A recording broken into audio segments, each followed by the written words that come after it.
Our story begins with the remnants of a tea ceremony, with mugs and old maps on the table, because this is the land of Asur. On one of them, we see quite clear drawings. Along with the gods and witches, the intersection of technology and magic was supposed to lead to the civilization's advancement. However, 1,000 years ago, peace on Earth was completely disrupted by the appearance of demons, who looked very intimidating and inspired fear in everyone's eyes. The flame of war between the demons and the witches spread quickly. It was not until 100 years later that a magic genius, with the help of the elemental gods, sealed the demons away with a talisman. He was very strong, and after 1,000 years, a wave of danger is quietly creeping up as the talisman weakened. Everything was in a purple gloom, which looked very frightening and inspired fear, because darkness is coming again. The elemental gods who once reigned in the chaos, they fought in the seas, in the forests, and even in the sky and on the earth. There were those who called themselves lords of fire, of wind, and there was also the god of thunder. All of them have already fallen. But quite unexpectedly, in the meantime, a new lord of the sea's successor appeared in the ocean. He was still very young, but serious enough. Everyone noted that the water god disappears without a trace among the waves. To investigate the talisman's irregular change, he has hidden my godly powers and took on the identity of a new student at Asker Academy. He was sitting at his desk and remembered how the teacher came up to him and asked, "Is the history of the magic he is teaching a lullaby?" He really didn't like the fact that the boy wasn't listening to anything and was asleep in class. So he ordered him to go stand outside in the hallways if he wanted to sleep more. But he was not the only one fighting. Rising to her feet and approaching her desk, the girl immediately fell to her knees, turning to the boy, asking what he was dreaming of. This small and beautiful girl's name was Exier. She is a spirit who is helping him on his mission as an imposter.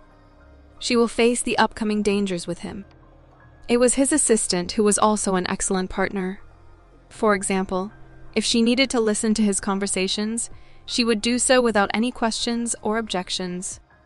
Similarly, if you need lightning and swift thunder, it won't be a problem for her either. Any wish. Here's another example. On this moonless and windy night, let the flames of murder rise up to the sky. He stood and waved his arms as it all came to fruition behind his back. That's the kind of assistant you have to try to find. Suddenly tears started coming out of her eyes and she really started crying. Immediately I remembered a situation in which a guy ran into a room and there were 3 armed sea warriors with no legs standing next to him, guarding a guy and a girl in a school uniform. What should he do? He remembered when he held on to the tree and reached out to help his friend. But unfortunately, it did nothing, and he was unable to save her. And now he was alone and began to cry, holding a magic ball in his hands. He was very sad. The only thing he thought about was whether a girl named Ming could hear his voice. They needed to get off this planet sooner, so today would be their chance, since today is the releasing day. Meanwhile, night had fallen and the crow was sitting on a tree branch in the woods, watching the situation intently. Then she spread her wings and flew away. Today was also a full moon. She flew toward the great palace, where, amazingly, no light shone in any of the windows. The guy at this point pulled a book off the shelf and began to study it. He didn't need the light at all. He seemed to be looking for something, as he tossed aside one book after another without finding the information he needed. He was beginning to get nervous, because no book suited him. He couldn't find what he was looking for. So he climbed to the very top shelf, hoping that he could find the very book there. And by all appearances, he did succeed. It wasn't easy, but he calmed down when he could find her. It was enchanted and full of magic, because even if you rub it, you will see the result instantly. Throwing half the books on the floor, he continued reading, learning a high-ranking magic at that. He had to let himself try to break his talisman. As he crossed his fingers, he lifted them up, and immediately water began to form and spiral around them. It was the seal of the sea that appeared right before his eyes. Without distraction, he instantly started waving his arms in different directions, giving direction to the water and looking at his seal. Disperse. He became very wary when everything around him was already in the water, and the spells from the book began to activate and manifest as well. At this point, there were purple lightning bolts and bright glints in the book itself that went beyond the book. The guy was also very blinded by it, so he pulled his head back and closed one eye. He couldn't understand what had happened. Had it failed? But it's not right. The talisman is starting to fade, which really alarmed the guy. He saw the exact same seal in darkness that was mentioned at the beginning, and he couldn't figure out what these symbols were. It made him very gloomy and scared, because why would it appear in this academy? Immediately, a hand appeared behind his back, reaching out from the darkness, where nothing was visible but it. It was a girl who said hello to the guy and put her hand on his shoulder, which frightened him like a little child and started screaming and crying panically, dropping the book from his hands. She fell to the ground and he asked the assistone Dawn just appear out of nowhere. But she came closer and added that it is because you were too slow. The guy was again standing by the shelves of books and a dialogue formed between them. Weren't you supposed to be enjoying the breeze outside? She was indignant and said, I haven't heard anything from you in so long. I am sick of waiting. The guy apologized, and she added that she could give him 10 more minutes to get ready, so let him try to finish faster. He wondered and looked at the floor, where the purple stripes from the book had also appeared. This surprised him, because was it really a book with a seal on it? How troublesome. He put his hand on his head and began to think about the whole situation.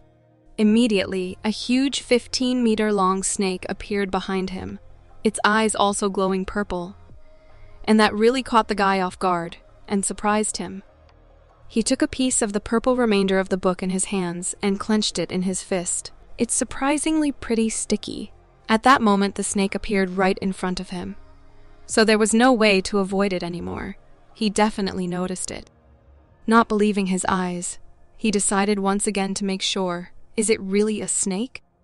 Without thinking long, he quickly put his hand on the ground and was ready to use his powers. He froze, waiting for the snake to make the first move, but she abruptly became calm and just stared at the guy, exceeding him tenfold in size. He wondered if it was lured here by that book. The girl saw the little warning that the seal was emitting and was also surprised. A few seconds later, the whole room was covered in purple tentacles that formed from that book. The girl could not understand what was going on. Was it black magic? She was more worried about her friend than about herself, so the first thing she did was look in the direction where he was. She was frightened, for someone is coming. The boy, meanwhile, continued to look at the snake, showing it confidence in itself and its strength, trying not to show fear. But the snake was smiling. She was amused by the fact that such a small man was standing in front of her. Especially near her also appeared a purple glare, which came from that very book. The boy looked at him and realized he wasn't going to die yet. He looked again at the snake and also noticed this book. Was black magic sealed within that book? Surrounding himself with water, he tried to figure out if this was an illusion type of magic. The serpent, meanwhile, began to rush at him and was ready to rush into attack, so he had to be stopped urgently. The guy activated his abilities and spread his arms, opening a new stream of water. And then, a second later, he surrounded himself with a shield that protected him from this monster effortlessly. The snake had not expected such a turn of events, and was perplexed, for it had never encountered anything like this before. Meanwhile, the Lord Sea said that this is not at all, and it can deal physical damage. Then he immediately jumped into the kite as if it were on a bridge, and there was also water. So, it must be summoning magic. And while the guy was jumping, a girl came up to him and informed him that a patroller was coming over here, so he needed to retreat very urgently, without wasting time. Suddenly, her eyes filled with fear. She could not understand when and how the black snake entered here. But there was no time to explain. The guy continued his leap into the snake to give it a crushing blow. Besides, he began to activate the spell, saying, "O spirit who dwells in the sea, please awake from your slumber in between the deep crevices." He really needed support, so he commands them with the name of the Lord of the Sea to appear before him, the demon of envy, Leviathan. He began to glow and emit a lot of light energy, which made the snake even more shocked and unexpected. Immediately thereafter, the white beam pierced through her, damaging her very badly. Suddenly, some footsteps appeared out of the smoke. It was the watchman who came into the building after hearing some strange and incomprehensible noises to see what was going on. He had a flashlight and stopped unexpectedly between corridors, for he also could not believe that the noises would be just in the library. So he decided to reconnoiter the situation by asking if anyone was there right now. The assistant was not expecting this, because that was all they needed right now. At that moment, the knocking on the door continued. The girl immediately warned Ming to hurry up, because the patroller is about to come in. He was surprisingly very calm, saying that he understood and accepted the information she gave. Next, he tried to concentrate by closing his eyes and activating his magic one more time. This time it was the style of the tides. He opened his eyes at a moment when a very large amount of water had already gathered around him. So he ordered the water god disappears without a trace and continued waving his arms. A second later, huge waves of water began to move and disappear. The janitor opened the door, and without opening, his eyes said that he was tired of saying that if you want to use the library at night, you have to inform us beforehand. Suddenly, the wind blew through his head, causing him to be very surprised, for the library was unrecognizable. It was like a real robbery and vandalism, something he certainly didn't expect to see on his shift. He was terrified and started screaming, trying to find out what had happened here, at a time when not all the water particles had managed to get out and tried to disappear. Meanwhile, print history brings us back to the moment with the tea mug and the old map, which reports that our land Osir was once pure. Humans and spirits lived together, and all this was still along with the gods and witches. The intersection of technology and magic was supposed to lead to civilization's advancement. But however 1,000 years ago, a clan of demons suddenly launched an attack on the land. The serpent was just another head and superpower of the demon that was in the beginning.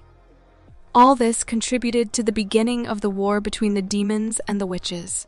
Many powerful witches and high-ranking spirits allied together to resist the demons. Despite managing to hold back the demon army's advances, the battle did not come to a standstill. Before us stood the three very monks who were the guardians of order and security. They were also involved in this 100-year war that had begun. Until the first magic academy of the land Oscar was established, which is also their current academy. It was the same building where the guy was looking for a book in the middle of the night. Here he is again, asleep at his desk while the principal is giving another lecture, which apparently is not very interesting. He talked about how the academy combined all the defenses of the land. After he noticed the sleeping boy, he paused a little and looked at him very intently, continuing his phrase, and finally sealed away the demons. Not seeing the boy's reaction, he used his spell and set a huge green snake on him. But he didn't care yet. He only opened one of his eyes and didn't understand what was going on, after which he was immediately bitten on the head. The teacher approached Hai Ming, who was trying to tear the snake off himself, and asked why he didn't say what the first big event the academy did after its establishment. Finally getting rid of the snake, he was able to lift his head and look at his teacher, for he did not understand at all what he was being asked. And so we're back to the very question that started this story. Is the history of magic I am teaching a lullaby? After that, he kicked the boy out of class if he needed more sleep. He rubbed his eyes and didn't understand. Do people who run around in the middle of the night to get things done even need a lullaby? Meanwhile, the demons too are sealed until that day, restoring the order of the land. It was 10 minutes to 10 on the academy clock, and the professor was thinking intensely about something too.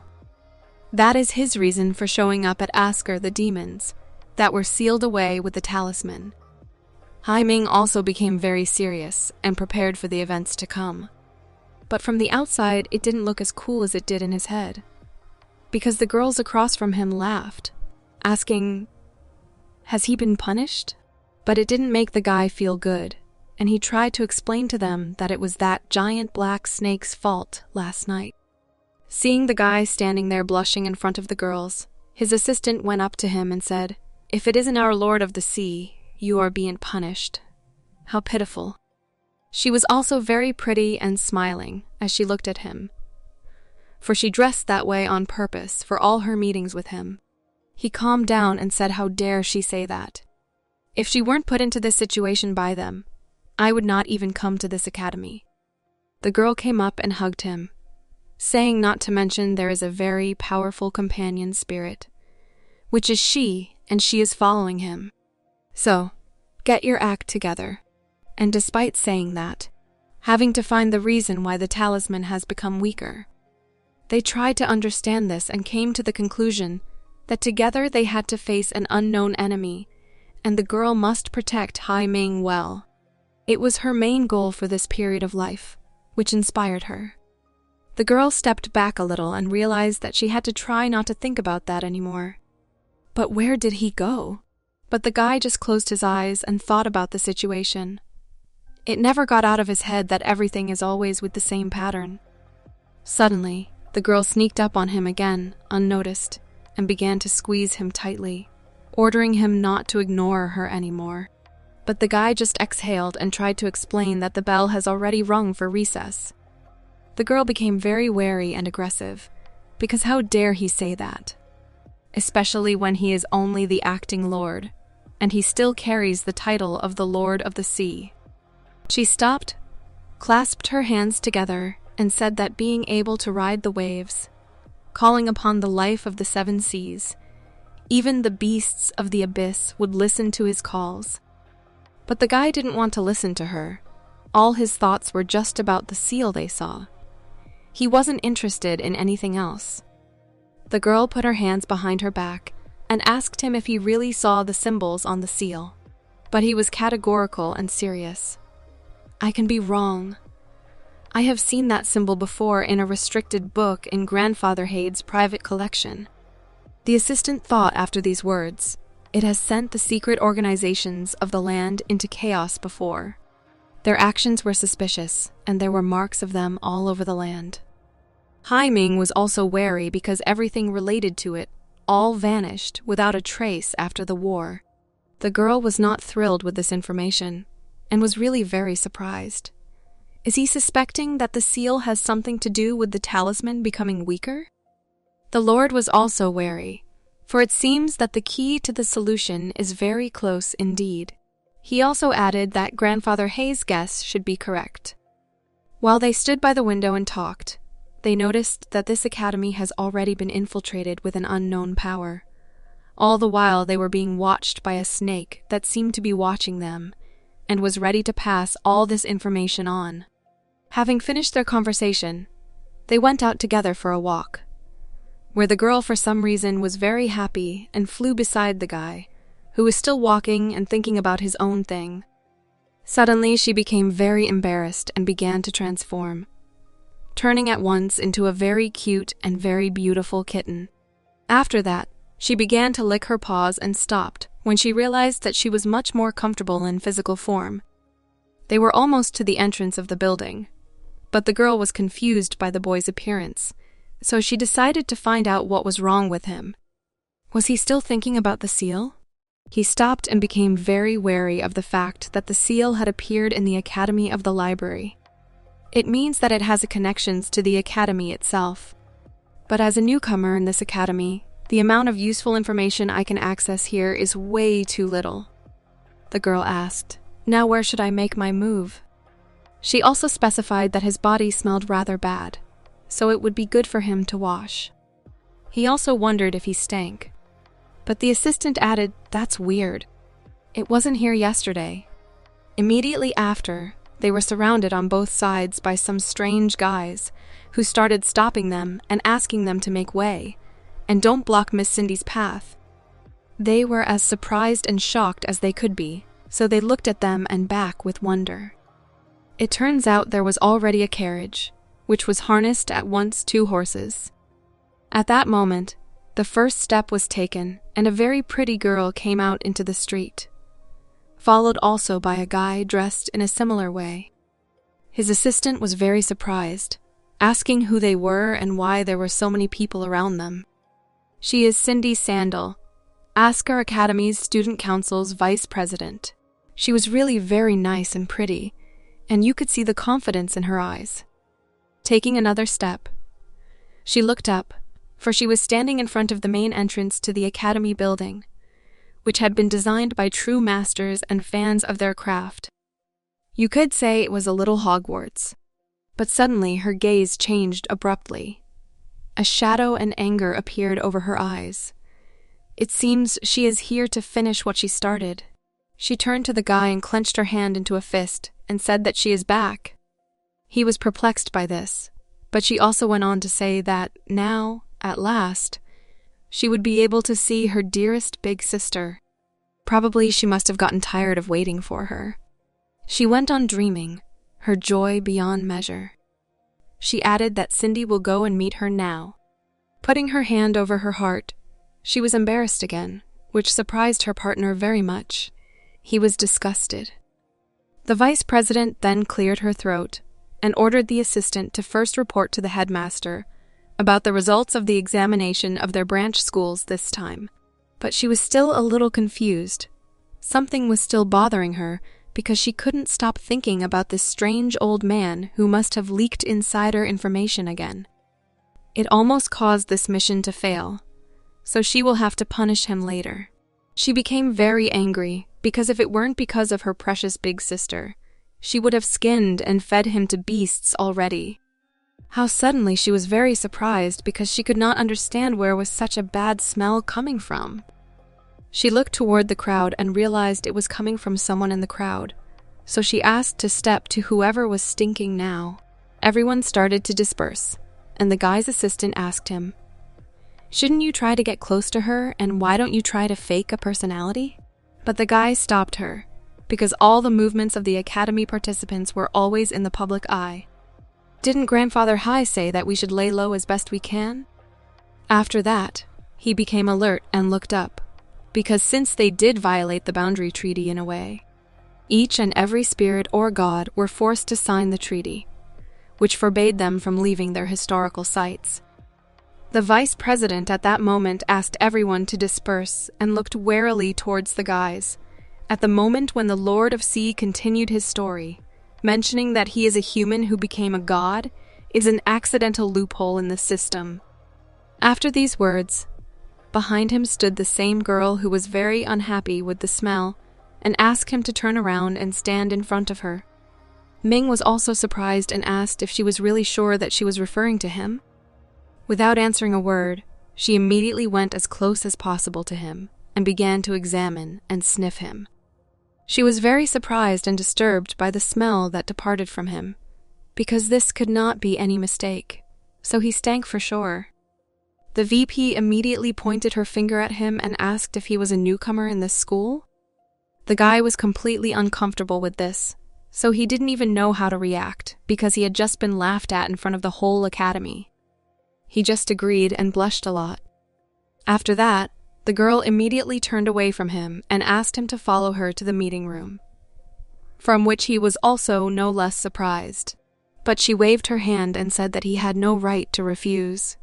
Immediately, now we begin to see a chess game in the midst of gloomy lighting, which is immediately watched by a huge snake, exactly the same that eavesdropped on the dialogue and attacked the guy. She crawled and watched near the chair of her boss, who was dressed in a black cape and watched the game of his wards. Everything was very gloomy and in dark colors, after which the snake crawled even closer to him, almost to the level of his head, after which it began to climb in, from which the chess player was very surprised, but did not particularly show any emotions, since he was also hiding behind a mask. A conversation began between them. Now that I think about it, that little Missy from the Sandal family found the newcomer who snuck into the library. What should we do now? As you understand, they already knew everything about the guy for a long time, and the smell from him was just a simple cover. Another monster with a Joker mask on his head immediately entered the conversation and gave his answer. The Sandal family has been giving us a lot of trouble. If we count in this newcomer with an unknown background, I am afraid our actions might be limited. After that, he also made his move on the chessboard, and suddenly someone also added that there is absolutely no reason to worry. It seems that this was the most important of them, because the chess players fell silent and stared intently in his direction, waiting for his further comments. He also continued that the smell has already been imprinted, after which he also took the chess in his hand and made his move, adding that now they just have to wait for them to fight against each other. It was really very creepy. A smile immediately appeared on his face, which inspired fear and misunderstanding. You must agree. Meanwhile, the girl led the boy into one of the meeting rooms, opened the curtain, and said that this newcomer had arrived. She also emphasized the fact that his body had the scent of a seal on it. Now it was clear why the smell was coming from him so strongly at the time. But the guy was very surprised because the atmosphere here felt very strange. He also hoped that Exier was doing fine outside. Immediately after the guy was introduced, they started discussing him, asking could he be one of their participants? But one of them also replied that he could only confirm the fact that the guy had touched the seal. That's why he's only thinking about this situation right now. Could there be any chance that he could be their secret agent? Immediately, I was reminded of the fact that 3 days ago, outside the academy, it was very dark, and there was an owl flying around that noticed something very suspicious indeed. Then, in the middle of the deep night, something started to explode. This was immediately followed by some footsteps accompanied by a smile on the face of some monster who was very impressed to go to such lengths to chase after him. It turned out that he was not alone at all, but with his partner, and they were standing at the very top of the academy in the middle of a full moon, discussing a very important situation. One of them added that no wonder you are from the head of the 7 great ducal families, the Sandal family's young Miss Cindy Sandal. After all, she was the one standing in the middle of the explosion in the middle of the night, and around her there was a very bright yellow glow that looked like an electrical discharge. The masked men continued their dialogue. This small mischief of our doing. It is not something so great that it had to concern the young miss of the Sandal family. Her gaze immediately became as cold-blooded and full of determination and anger as possible, and she said that he blabbers too much. Then immediately she created a huge yellow hole near the scene of the explosions, with gold chains that went toward the 2 masked, unidentified men who were discussing her. She was furious and wanted to destroy them. But they were also not as simple as they might seem at first glance, which is why they also used their abilities to also protect themselves from the magical chains that the girl threw away. She began to laugh, for the chain practically surrounded the protection of the masked unknowns, who also hovered in the air above them. They also had a lot of fun because things were really starting to get more and more interesting, as the monsters looked down to see what was happening now. It turns out that the girl's boyfriend came to the rescue, who heroically tried to drag these monsters to himself, or to squeeze them with a chain, depending on his luck. They could not have expected such a turn of events at all, so they began to discuss the situation, adding that Miss Cindy had shown them her nature, so they began to worry that their plans had been spoiled. There was no point in them being here anymore, so they apologized and said we would be taking our leave first. The guy at this point was still trying to pull them to the ground, and the girl started screaming that Victor wouldn't dare do that. The guy then made another sharp swing with his hand, which allowed the chains to further constrict the defenses and bring the monsters closer to him. But they didn't seem to care, because they kept laughing and started to say goodbye to them, after which another huge explosion appeared in the sky, which dispersed the whole big cloud and broke the magical chains. And then, within seconds, there was not even a trace in the sky of the events that had just taken place, except for the smoke that had formed from the explosion even earlier. The guy immediately apologized to the girl, but she said it was okay, though she was as angry and agitated as possible, saying that they should at least not let them get away with it. After which she offered to just go to the academy together. And so, she reached out her hand to open the curtains and look in the mirror.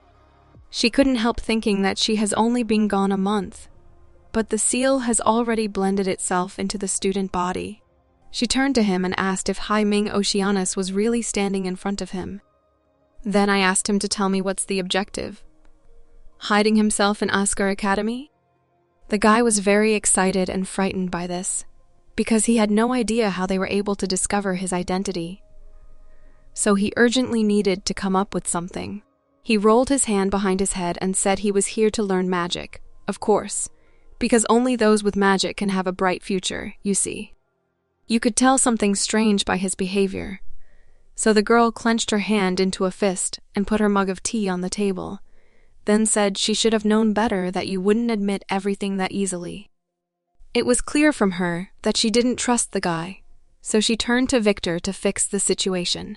He immediately waved his hand and said he understood, which also really scared the guy and made him think. Suddenly, Victor snapped his fingers and began to smile mysteriously. Everything around became black and white. The glare of lightning appeared, as well as that very seal at the bottom, which really shocked the guy. He became very serious and angry. Does this appear to be a high-ranking enchantment? After which the entire room has been locked down. Yellow ribbons also appeared, which were also magical with lightning discharges, operated by the same girl. She used them to create 3 yellow guards of order at once, who started screaming that now the guy was going to end and die, because they immediately started pulling out their weapons and attacking him at a time when he was just watching the situation going on and trying to figure out what he should do. At that moment there was also thunder and lightning outside, which very much caught the green-voiced girl's attention. She looked out the window and saw huge black clouds, after which she immediately thought of Cindy. It was the president to whom the assistant had reported that some things had happened. She was very startled that Miss Cindy is bullying a newcomer again. The president was also a little surprised and thought about it. Then she looked up at the sky and at the situation going on, saying that she understood everything. At that moment, the guard swung his axe and then struck the ground with all his might, breaking the concrete floor. And the guy just watched what was going on and tried to figure out what to do. At this point, the second guard also came up from behind and swung at the guy, which he was ready for. That's why at the moment of impact he jumped up and did a somersault, dodging the blow and landing on his hand. He also swung and kicked back, which struck the guard's head, causing him to fall and throw the weapon from his hands. After that, a huge cloud of smoke formed, just like the one at the academy that night, among which you could hear the order to the warriors not to go overboard. A second later, another guard flew from the smoke at the guy, who already wanted to destroy him with his sword, and brought him as close as possible to the guy's face. But he was also concentrated and activated his water power, which completely paralyzed the hand of the guard and protected the guy from the blow, surrounding him on all sides with water. He tried to speak respectfully to the vice president, who looked at him, asking what she was trying to do. But she was very surprised, so he can dodge it. Looks like he has some talent. He was very surprised that she ignored him, so he turned to her again, saying, "If you are going to continue doing this, I will have to call for the professors to deal with this problem." He also reflected on the fact that it was really very good that he told Exier to wait for him outside. At that moment, Victor swung around to punch the guy in the back of the head, which he also felt and became wary. So he instantly reacted and ran away, which also surprised his abuser by breaking through the smoke barrier. Cindy analyzed the situation and could not understand how he managed to summon a magic barrier in a moment. She also didn't understand how he was able to block himself from fatal damage. But during the escape, the guy hurt his arm very badly, and also injured himself additionally, so he stopped to catch his breath. His hand was completely damaged. He looked at it and realized, even surrounded by the water barrier, it still dealt this much damage. After him, he decided to cry out in pain for a while, when suddenly he was surrounded again by that smoke barrier with lightning, immediately after which the guards and the very team from which he had already seemingly escaped reappeared. So without thinking long, he immediately decided to ask them, "What should I do?"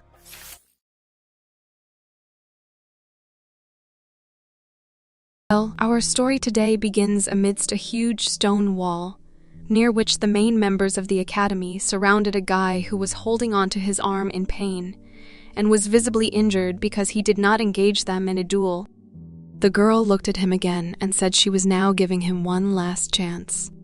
They wanted to know his motive for coming to Asker Academy, so they started mocking him. But Hai Ming was serious and realized that this room had been locked down by an enchantment, and his chances of escape were slim.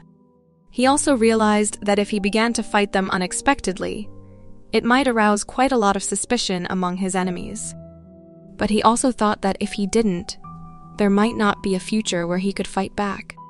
The girl realized that the guy was not just silent and turned to Victor, who immediately began to respond and move everything around, including the law enforcement officers. He stood in front of the guy, who was still holding onto his arm in pain, showing that he wasn't a threat. Then he took out his chains and wrapped them around his arm, and at the end of them were also sharp spikes, which he threw sharply in the direction of the boy. The guards also began waving their weapons on the ground in preparation for the attack. And now, after a few seconds, they were all practically at arm's length, in front of the Lord of Sea, who was still playing the role of a defenseless apprentice. He kept thinking about what he should do. Even though time was short, he had to make a decision here and now, lest he be destroyed. So he immediately ordered First Seal to appear, which instantly jumped out with great speed, and a second later, the guy already had a sword as well, with which he masterfully destroyed the guard who wanted to destroy him. He also looked to the side to check the situation, but the Guardian was definitely no longer a threat, as the Seal of Envy had worked on him, blowing the enemy off the face of the earth. The girl was very surprised by this because she did not expect any resistance at all. At this moment, Hai Ming was already behind the back of the other guy who wanted to destroy him, and apparently did not expect any repulse because he was very scared. He looked in his direction and was surprised, but immediately a water sword blow flew in his direction, which he managed to catch very quickly on reaction with his chains. So a very real fight broke out between them. Victor began to worry because it was really very close, and Hai Ming's hand was tied to the chain, which severely constrained his movements and prevented him from working. So with a sharp movement of his second hand, he made his blow, which flew straight into the head of his offender, which he obviously could not have expected and was shocked. It flew back a few dozen meters and broke the ground with itself. But the guy was unstoppable. He immediately turned to Leviathan to activate the second seal as well. The girl already panicked and quickly ran up to her boyfriend to ask if he was okay. But he could not say anything because he was in a lot of pain. This made her very angry, and she looked toward the new member of the academy, who had already gotten a taste of the battle and was ready to continue, weapon in hand. She noticed that he actually hid his true strength, and it seems there really is something off about him. So she instantly waved her magic stick and ordered the guardians of the Thunder God to deal with it and destroy it. When they heard their orders, they immediately rushed into battle, but Hai Ming easily outpaced them, rushing in with swords to meet them. And so, having made a step, he attacked first the first guard from the back, which he did not expect, for which he was destroyed. But at that moment, his partner was also in the back of the guy, so he rushed to retaliate and make a sword blow. It was very close to his head, but he reacted in time. The style of the tides, Water Pierce, was immediately activated. It was he who immediately surrounded the guard completely and created a protective field for the guy, adding to his strength. The girl didn't want to fall behind either, so she summoned the destructive thunder of the universe. Everything around her went black. She waved her wand and said that, in accordance with the ancient contract made upon numerous peaks, "Listen to my call and strike forth here." She was very angry and frightened at the same time. Immediately after that, lightning and swift thunder activated, after which everything went black and only white glare was visible in some places, which made the guy a little worried. He looked that way and just thought of a plan for how he would need to react in battle. And so it begins. The girl herself shouting to the guy that she is ready to fight and launching white lightning bolts in his direction. Suddenly, green trees appeared, which also suddenly began an attack. Behind them immediately appeared a girl with green hair, who immediately ordered them both to stop, and a second later, all those trees completely surrounded and rewound the guy, protecting him from lightning strikes. He also stopped to see who she was and why she had come here, so he began again to pretend to be a defenseless student. To the side was some obscure portal made of twigs from which Student Council President Julia Warrister, who was quite a nice and calm girl, began to emerge. Cindy panicked and was shocked, because she hadn't expected to see her at all. She wondered why would her dearest older sister suddenly come here. She realized that she could not drag her older sister into this problem, realizing that she had to handle and solve it all on her own. So she ran up to her and asked, "Did you come here for something?" But the president was very serious. She asked if the girl really started bullying a newcomer again. She was immediately embarrassed and tried to cover it up by denying her guilt. Trying to justify herself, she said she only wanted to test out this year's newcomer's ability. But she looked at her with suspicion and approached the guy, saying, "We are sorry. Please forgive my vice president's insolence." The guy was very happy and shocked at the same time, so he didn't even know what to say. But the good news was that he didn't have to use and prove his power. The girl at this point kept looking at the guy with suspicion, which he also instantly noticed. He sensed that the girl was trying to tell him something with her mind, mostly threats of reprisal if the boy said anything extra. So the girl said that her dearest older sister better not hear anything extra from him. She stood there with her eyes closed, hoping the guy would say what she really needed to say. And so he got embarrassed and tried to start his speech by saying that the first thing to do was to prioritize leaving. Could he leave right now? The president, of course, agreed and told him to follow her, pointing to the exit. Then she turned to the girl and said that they would go out first and she would come out after them. And so Hai Ming successfully managed to escape and leave the room, hiding and barely using his powers in battle. Victor immediately approached Cindy asking, "Are you really letting him go scot-free?" But she started smiling and asked, "When did she say that?" A very cryptic plan for revenge appeared in her mind, so she asked, "Why should I let him go?" And when there were no more threats, the girl offered to write a report to the old man first, then talk about the matter of this newcomer. She looked out the window and tried to switch gears a little and get away from the situation. Meanwhile, it was a very bright, clear day at the academy. But her thoughts wouldn't leave her. For example, now that she was thinking about it, wasn't their dearest older sister really cool just now? Well, the cat had already tried to sneak in through the window to observe the situation as well, so it immediately ran up to its master, who was walking along with the president of the academy. She was very surprised that he was hurt, and tried to find out what had happened, but the guy didn't want to answer, saying it was nothing. Kat also turned her attention to the girl with green hair, asking who she was. But Hai Ming said it would be really problematic to explain, so he offered to talk after they got out of here. He really hoped that his identity was not exposed. At that moment, a girl with glasses, holding a book in her hand, burst into the hallway and started shouting, "Miss Worcester! It is great that you are here." Then she got as close to her as she could and told her that her help was badly needed in the teacher's lounge. But the guy couldn't stop thinking about the president's last name. Was she really a Warrister? He immediately remembered the old sage who had addressed him, saying if you one day met up with the little Missy from the Warrister family, give this to her. It was some very valuable green talisman that was handed to the guy. He looked at it, and at the time could not yet understand that it could really help him one day. But his thoughts were immediately dispelled when the president of the academy addressed him. She apologized again for what had just happened, and said she would order Cindy not to do it again. Well, now she will be leaving now because she has something she needs to do. But the guy stopped her immediately, even though he was very worried. He pulled out this green pendant and started waving it around. The girl immediately noticed it and was very surprised. The girl was very surprised when she took this pendant in her hands, for it belonged to her family. Immediately afterwards, she became very thoughtful, and she wondered why it was in the hands of this newcomer. She turned to him and was very wary, asking what his full name would be. The guy was a little embarrassed, but still answered that he was Hei Ming Oceanus.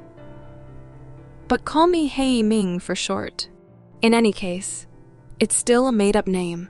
At this point, the president continued her dialogue with him. Student Hei Ming? May I ask for some of your time? Sure. And she took him for a walk around the academy together, which surprised him a bit. 2 other female students immediately ran up to the girl and stood next to her.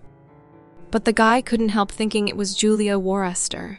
He watched her, the way she acted, and realized that there really is someone like her. He looked at her again, and finally, after living for so long, I can say for certain. But his assistant, who turned into a cat to be less conspicuous, interrupted him by saying that it seems that all of the students here, no matter if they are a commoner or a noble, really like the president. It also alarmed him and made him think. He immediately remembered Cindy, who was very mean and unpleasant, adding that both of them are young misses of a ducal family, but her personalities is the complete opposite of the one from the Sandal family. This phrase really alarmed the assistant, so she decided to ask again seriously what was really going on in the meeting room just now. Right now, he was thinking about that question, because when they were searching through the student records in the library, he doesn't remember seeing a Julia Warrister on the name list, and that is very strange. He became very tense and realized that, to be more accurate, he saw a barely legible sentence that seemed to spell out Julia Warrister, for there was also a very old picture of her. So he began to think that the student council president was supposed to be called Julia Avaster. The cat was also not left out and added that he also believed that grandfather's information was off. But suddenly the girl stopped them and said they had arrived at the place, then asked them to pass, holding out her hand. It was the same room as the last time. It looked like it was also the living room. The girl put a mug of tea on his table, which was exactly the same as at the beginning of the story, which really surprised Hai Ming. He thanked her and sat behind the couch with his hands on his knees, as a true student should, which is what he claims to be. The girl handed him the pendant and asked him to explain what it was and where he got it. She was very surprised and frightened because she didn't expect to see it at all, especially from a new student. Hai Ming was also really excited about this conversation, though he tried to look as serious as possible. Still, he wondered if he should tell her the truth, because the fact was that Grandfather Hai was the previous generation's Lord of the Sea, and communicating with nobles from the mainland is a breach of the Boundary Treaty. Still, he decided to be a little silent and not tell it. So he started blushing and made up a whole other story, adding that it was from a family elder.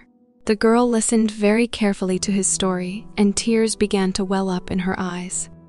After that, she pulled him sharply against her and exhaled only the phrase, "So it's like that." The guy was a little surprised by this. He was very surprised that the girl wasn't planning to ask him any more questions. There was a bit of a strange and tense atmosphere, So the boy decided to cough and try to explain the situation of the pendant to the girl, adding that the elder from his family told him that if he showed this pendant to Miss Worcester, he would be able to receive her help. She didn't deny anything. That's right, because it is a token between the Worcester family and a very specific person, and whoever has this pendant can use it to ask her family for a reasonable request. The assistant was also very surprised. What does very specific person mean? Is it Grandfather High? Does that old man have connections with someone like her? But she couldn't get away from the feeling that this young miss might be hiding something very important from them. Now Haiming decided to fulfill her first request, saying that he would like the authorization to search through all the Academy's files. As the student council president, she should be able to get that for him, right? He realized that he was still blocked from using magic during his nightly trips to the information center, so he wouldn't want to make too much noise. The president was very alarmed by such a request, because then, what is he trying to do? But he said he was only looking for information and had absolutely no intention of doing anything wrong. At least if she believes in the owner of this pendant. She hesitated and looked him in the eye, then sighed and said she had no problem giving him permission. But she also had a condition. Immediately after that, the Academy appeared in front of us, in one of the offices of which rather strange and scary things were happening. Cindy was standing outside a large room with a huge monster sitting in the middle of the room, before whom she reported on the situation and everything that was going on in the Academy. It was Principal Leon Jellins, to whom Cindy began to tell what had just happened. As for the student who feels similar to the seal, it is a newcomer from the freshman class, Haiming Oceanus, and she knows exactly how to deal with him. Leon listened to her and wondered if that child has something to do with the seal. Cindy wondered, because I'm 90% sure it's true. Then Leon said that child is truly and started rocking in his chair, adding that let her do whatever she wants. She understood and said she would go first. Then she opened the door abruptly and said she would continue her search for the seal, but she hopes Principal Jellins will remember their deal. It was dealing about the whereabouts of the traitor in the Worcester family. Maybe Principal take note of it. Victor was waiting for her at the entrance and was very surprised that the girl was able to finish so quickly. But she was really very angry. She couldn't help thinking that the old man's attitude toward the newcomer seemed a bit weird. She immediately ordered Victor to go and call Leo and Siege, as there were several things they would need to attend to. Little Miss from the Sandal family, no sense carrying the previous generation's vengeance on her back. Meanwhile, Leon Jellins continued to rock in his chair, surprised that they came to him so quickly. And then, a second later, dark trails began to emerge from every corner of the room, similar to those that had been in the library before. As suddenly, they began to twist very sharply near the chair, after which the answer of arrival was not long in coming. Leon asked him if those people were prepared to defeat that child, to which the arriving monster smiled and said yes, they were. These seemed to be the same participants who were then playing a chess game and discussing all the events. Leon then ordered him to do things according to their instructions, to which he kindly agreed and smiled. And so, after a few seconds, having received the necessary instructions, the monster instantly disappeared, and the grandfather who was sitting in that chair began to think about what was happening, mentally addressing him with the phrase, "Child who came from the sea, I do hope that you won't threat blame me." Well, the story continues with the moment where the president of the Academy looks out the window and addresses Haiming Oceanus. She still couldn't figure out how he got her pendant, so she pressed it to her again and asked if it was really him. She remembered a situation where a guy was reaching out to her, clinging to a tree and yelling for her to hold on to him, saving her life.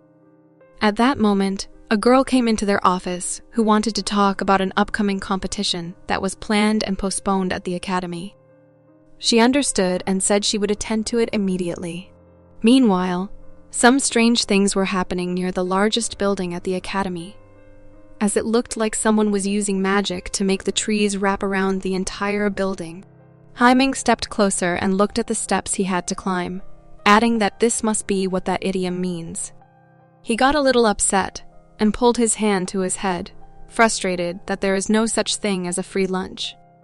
He remembered the words of the girl who informed him that the library is in need of more manpower, but the students have been a bit self-absorbed lately. So if he really wants it, she has no problem helping him apply for partial authorization of the archives. While he was still standing there, some guy also ran up to him and started yelling in his direction and drawing attention to himself, which really didn't please the guy because he didn't have time for this idle talk yet. It was the same watchman who had been on the same shift when the guy found the seal in the library and made a lot of noise. He was a little flustered and asked if the guy was really the student Miss Worcester had recommended. He confirmed that this was correct, after which the guard asked the boy to follow him. They were standing in the center of the room, and the guard decided to give him a tour, pointing out that the teacher responsible for organizing the library books still hasn't come back. So they need the help of a couple of students. He decided to light the candles and continued his story, adding that the books that need to be organized are on that table, and that he would take care of the rest, because he had to leave immediately. Haiming thanked him and sat down to review and analyze the books with a deep sigh, for he had absolutely never liked reading. Really, why would he do that if he was the strongest Lord of Sea in the world? It sounds even strange, but still he took the first book in his hands, because he knew himself that it would definitely not be so easy. His assistant also watched him and said that she thinks Miss President is just trying to mess with him. He didn't like that, so he hit her with the book, asking if she really had nothing better to do. After all, instead of making fun of him, why doesn't she just start helping him too? But she was very surprised and tense by the question, because doesn't he remember what her duties are? Ever since she became a spirit, she can't touch anything except for him. Checking another book, he just agreed with her and asked her to just stay there and try not to cause trouble for him. But the girl didn't like the fact that he thought she was lying to him, so she put her hand between the books to prove it, and also began to fly toward him, after which they both heard some very strange sound of falling, and saw the glasses that flew to the ground along with the books. It turns out that it was some blue-haired girl who also seemed to be on her way to the library, and accidentally slipped and fell to the ground. It was really unpleasant, because all her notes and books fell and scattered on the ground. She couldn't see anything, so she tried to fumble for her glasses amidst all the clutter. Suddenly, the guy came up to her and picked them up, handing them to the girl, saying that it seemed to be exactly what she was looking for, which really surprised her a lot. When she put them on, she said that they were the ones and added that there is already a bit of mist on them. After that, she was very happy and thanked the guy for his help and work. But he was a little shocked, because it seemed to him that the girl was really very scared and confused. So he decided to ask if she was okay, and she is not hurt anywhere. After wiping her eyepieces, the girl looked at the guy and was very much surprised and began to glow with joy, because she saw a really very handsome guy who began to communicate with her and also helped her. This immediately made her blush and embarrass herself, after which she began to react in a very strange way, because the first thing she did was to lean in front of him and tell him that she was fine and start thanking him, which he obviously could not have expected. The guy also didn't know how to respond properly, so he offered to help her collect all those books on the floor, which the girl refused and said there was no need. Just let this teacher do it herself.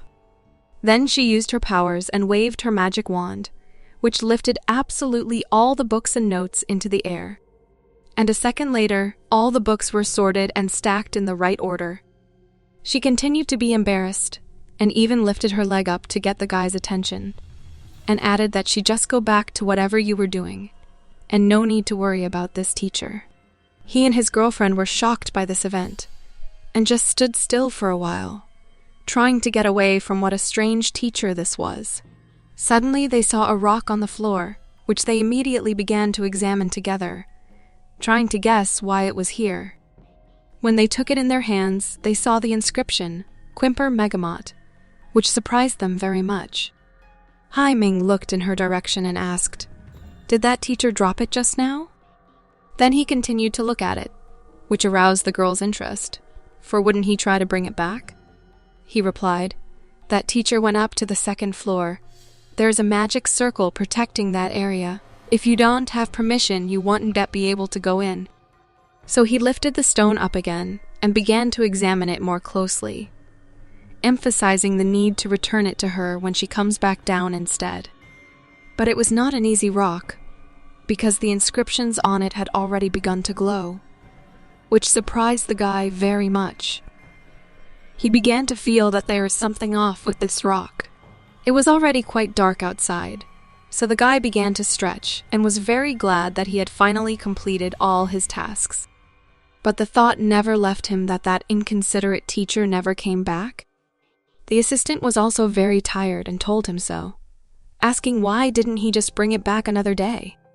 After all, it is just a rock after all. He looked at her and agreed, for she may have gone out the other exit a long time ago.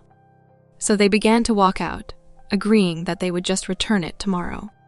Meanwhile, someone started watching them and listening to what they were talking about. It was one of the mages who played chess and was on top of the building, if you can call it that, because it was more like just concrete slabs. But nevertheless, he watched them and laughed, as suddenly someone began to move in the bushes, which also made him very wary. So he instantly disappeared so as not to give himself away. The boys went on to discuss the situation that had happened to them, where the girl asked, "Now that I think about it, didn't that teacher call you by name, even though it was your first time meeting her?" "I think so. Maybe she knew it because the president told her." Suddenly, their conversation was interrupted by two other academy members, who were definitely not in a very friendly mood. So they started discussing them. "Isn't this the student our president has been paying special attention to?" What a coincidence. It was Leo Frayne and Siege Slike, whom Cindy had previously asked to call for help. But Hai Ming was very surprised by them, so he decided to ask who they were and what they were doing here. But they didn't want to talk to him normally, so they started answering them aggressively. "Siege, don't you think that tonight's scenery is perfect for the occasion?" "It is, young master." The guy kept standing there bewildered and shocked as they kept talking to him. "Are you stupid or something? Why are you suddenly narrating yourselves? Wait, I feel like I have seen this happen somewhere before." Everything around became red, and then the girl started screaming, adding that for nights where the moon is dark and the winds howl loudly.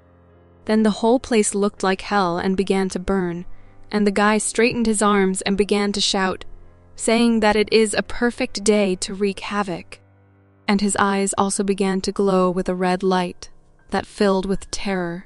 Immediately after that, Hai Ming began to run a little slip on the water. There was a really big rock in front of him that should have stopped him, but he jumped straight to the top of that mountain without much trouble, after which he jumped off and flew swiftly down, because he did not like this attitude to himself. But it is really necessary to save himself. He thought about that eye-like object he saw just now. Immediately, a red glow, very much like a bonfire, appeared not far from him, and whistled and caught his attention. And then, a second later, there was a huge explosion right in front of him that blew away absolutely everything in its path.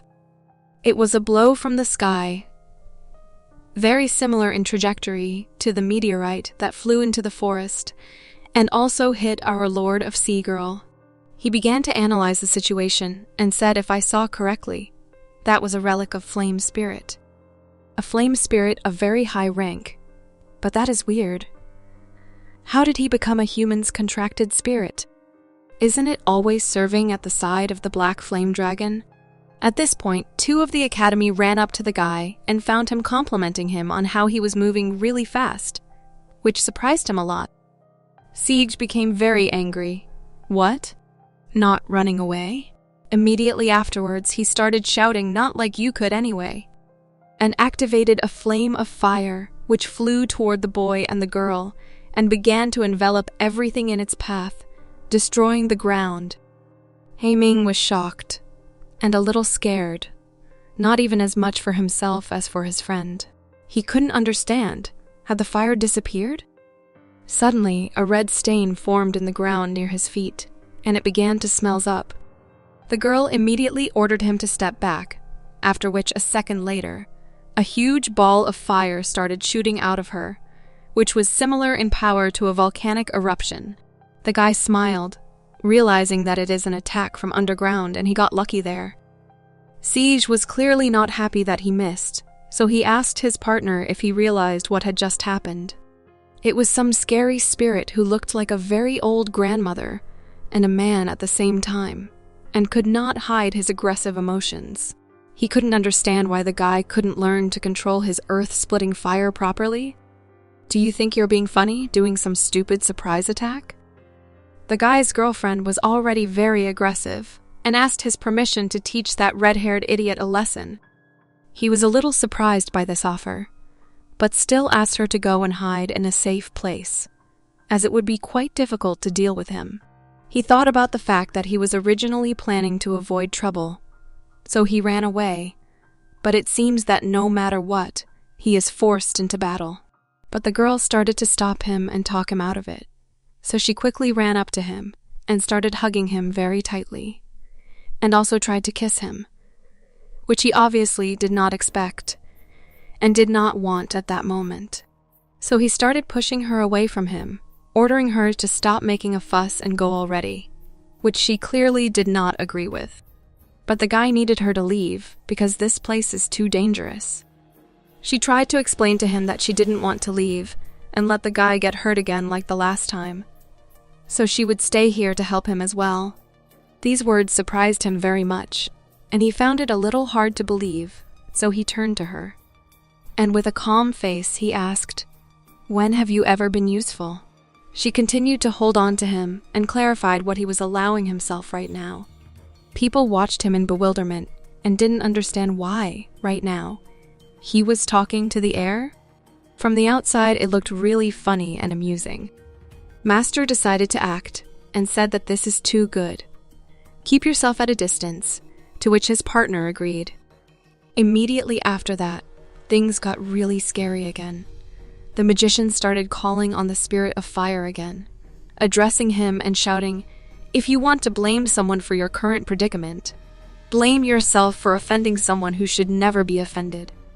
Suddenly, there was a little buzz and everything turned blue, after which the curse of flame charged and flew towards Haiming, which really scared him, because he did not want to fight now. He also realized that right now he doesn't want to hurt a relic spirit at this point, so he started creating water around himself and made a protective field for himself against fire, adding that now he can only fight his way out.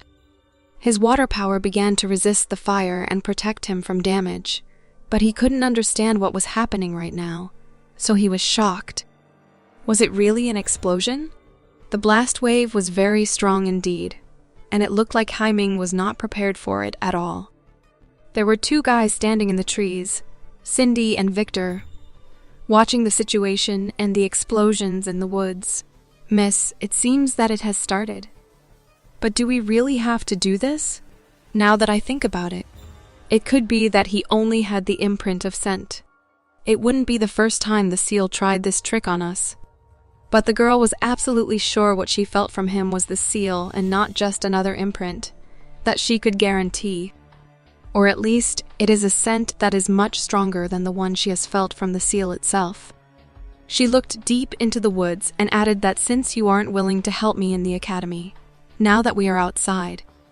Haiming Oceanus, I hope you won't disappoint me. At this point, he coughed and tried to move away from what had just happened, but he had no way of knowing what was that explosion just now. After that, he got very tense and scared, because he remembered his friend Exie Air and asked if she was okay. She was just sitting on the ground with her knees bent and pointing her finger up, saying that everything was fine. This made him happy, and as long as she is okay, you can keep fighting. At that moment, the guy with the red hair came closer to him and started laughing and asking, "Did you go crazy from that hit? You were talking to the air again." He could barely contain his laughter, but he said it was just fine for him, since sending a crazy person to hell wouldn't burden his mind at all. So he stood up, spread his arms, and began to summon the spirit of fire again. Suddenly, blue flames appeared again, and a second later, a huge block of stone flew in, which began to interfere with the fire and engaged in a fight with it. It blocked the attack on Haiming and allowed him to remain unharmed. He closed his eyes from such a bright flash and couldn't believe it either. Was there really something blocking it? Neither could his opponent understand what was going on. And then, the stone block became several times larger and began to approach the ground, and then it broke and fell with all its force. At the top of the rock, feet appeared and began to slowly descend downward. Haiming began to get nervous and didn't understand who it was in front of him. It seemed to be the same mage who was playing a chess game. Is this the seal? Meanwhile, at Asker's mini theater, a guy was standing with a girl, and she started asking him about that flame spirit thingy. What is it? She has never seen it before. Kurkala? My knowledge is limited to the records written about them in Grandfather Hay's books. Kurkala is a flame spirit of very high rank. Born in the volcanic crater near the relic of flame, magma is its main source of food. Its personality is naturally warlike, by gathering and condensing the fire element through the vertical pupil at its middle. It attacks by shooting flaming beams of light. Once, as punishment for suffering defeat in a territorial battle against the Black Flame Dragon, their race was forced to serve the Black Flame Dragon. The 3 magic circles on its body are proof of its slave status. Then, where is the relic of flame located? What is the difference between their relic and our relic of sea? I think it is towards the southeast of the mainland. About the difference between our 2 relics. What type of spirit is the Black Flame Dragon? This. Who is more powerful? Our family's Leviathan or them? This question was not answered, after which the girl asked, "Also, why are you constantly chased down even though you are the Lord of the Sea? It feels like you have gotten weaker. Is it because you are a human?" Just reject you, humanity, Haiming. But it made him angry, and he asked the girl to stop asking him questions. He would rather be dead than answer them, after which the snake bit his head again. Meanwhile, purple explosions began to form on the battlefield. Black magic became active, and the very chains that someone seemed to want to grab onto appeared again. Well, sitting at the table were the very principals of the academy, who still continued to play chess and discuss the situation. One of them added that Cindy Sandal's people are now in opposition to Haiming Oceanus. By killing Sandal's people and putting the blame on that lad, we should be able to divert her attention somewhat. But the second masked monster didn't seem to agree, because by muddying the waters, it will be easier for them to snatch the object. They are closer to the goal of releasing the seal on Master. But suddenly the clown interrupted him and turned to the most important of them, asking if he was really sure that no issues would arise this time. He simply stroked his snake that had been watching everyone in the library earlier and asked everyone to relax. This time they will be sending out one of the 7 people of the beginning, the puppeteer who toys with the world itself, the 6th puppet. At this moment, Haiming was as serious as possible, because in front of him stood the same mage who saved him from the spirit of fire and appeared completely unexpectedly. He did not know what would happen next and how to act. He turned and looked in his direction, which really surprised and scared the guy. He realized it was the scent of black magic. The master started shouting in his direction, asking where he had come from, and if he had come here to save that boy. But the mysterious magician just looked in the guy's direction once more, which made him very wary and frightened. The master was also surprised and angry. Wait, Isn't that black hooded figure an accomplice from the weird group Miss Cindy said the newcomer is in? At this point in time, according to the plan, he is supposed to retreat and wait for Miss Cindy to arrive. But he got very angry and realized that just me is enough. Then he immediately started waving his arms and summoning Kirkala, whom he directed toward the mage who had appeared. But he didn't care at all. He was as calm as possible and simply waved his hand, activating his water power without even looking in his direction. And immediately thereafter, a confrontation between the power of water and fire began, accompanied by very strong explosions. Suddenly, a few seconds later, there was a really strong explosion that made the mage laugh, and the guy feel very uncomfortable, because his Kirkala was very easily destroyed. The boy watched and did not understand what it was as it happened again. The fire exploded as soon as it touched the water, but the mysterious magician kept looking at him and decided to explain him a little, adding that water created through means of magic one did evaporate, even when faced with high heat, but if the flame that comes near is mixed with specks of dust, it will cause the water to evaporate in an instant, which will cause a series of explosions. So it is a type of compound magic which combines both the Department of Flame and the Department of Earth. But the guy was very surprised and scared because of what he actually saw through his magic, and he has to say that was quite clever. Haiming, observing the situation, was also shocked. He had no other thoughts but his own magic. He really wanted to figure out what it was, even though he was a person who always slept in class, but it is a pity. In the meantime, the conflict only continued to escalate, and already the mage took out his purple scythe, which he wanted to destroy the guy for excessive insolence, and swung it with all his might. A second later, the guy was already very shocked and frightened, so he tried to restrain her and stop the attack, but it was too late. The weapon hit him directly and hurt him very badly, all because he is not cautious enough. The guy with the red hair was shocked and visibly pale. His wounds just kept getting bigger and his pupils got smaller and smaller. He didn't understand what had just happened. How did they appear in front of him so suddenly? And why didn't Kirkala stop them? But the magician at this point continued to laugh and watch the situation unfold, while the guy was still in shock and fairly calm. After he realized what had just happened to him, he began screaming sharply in agony and screaming for help.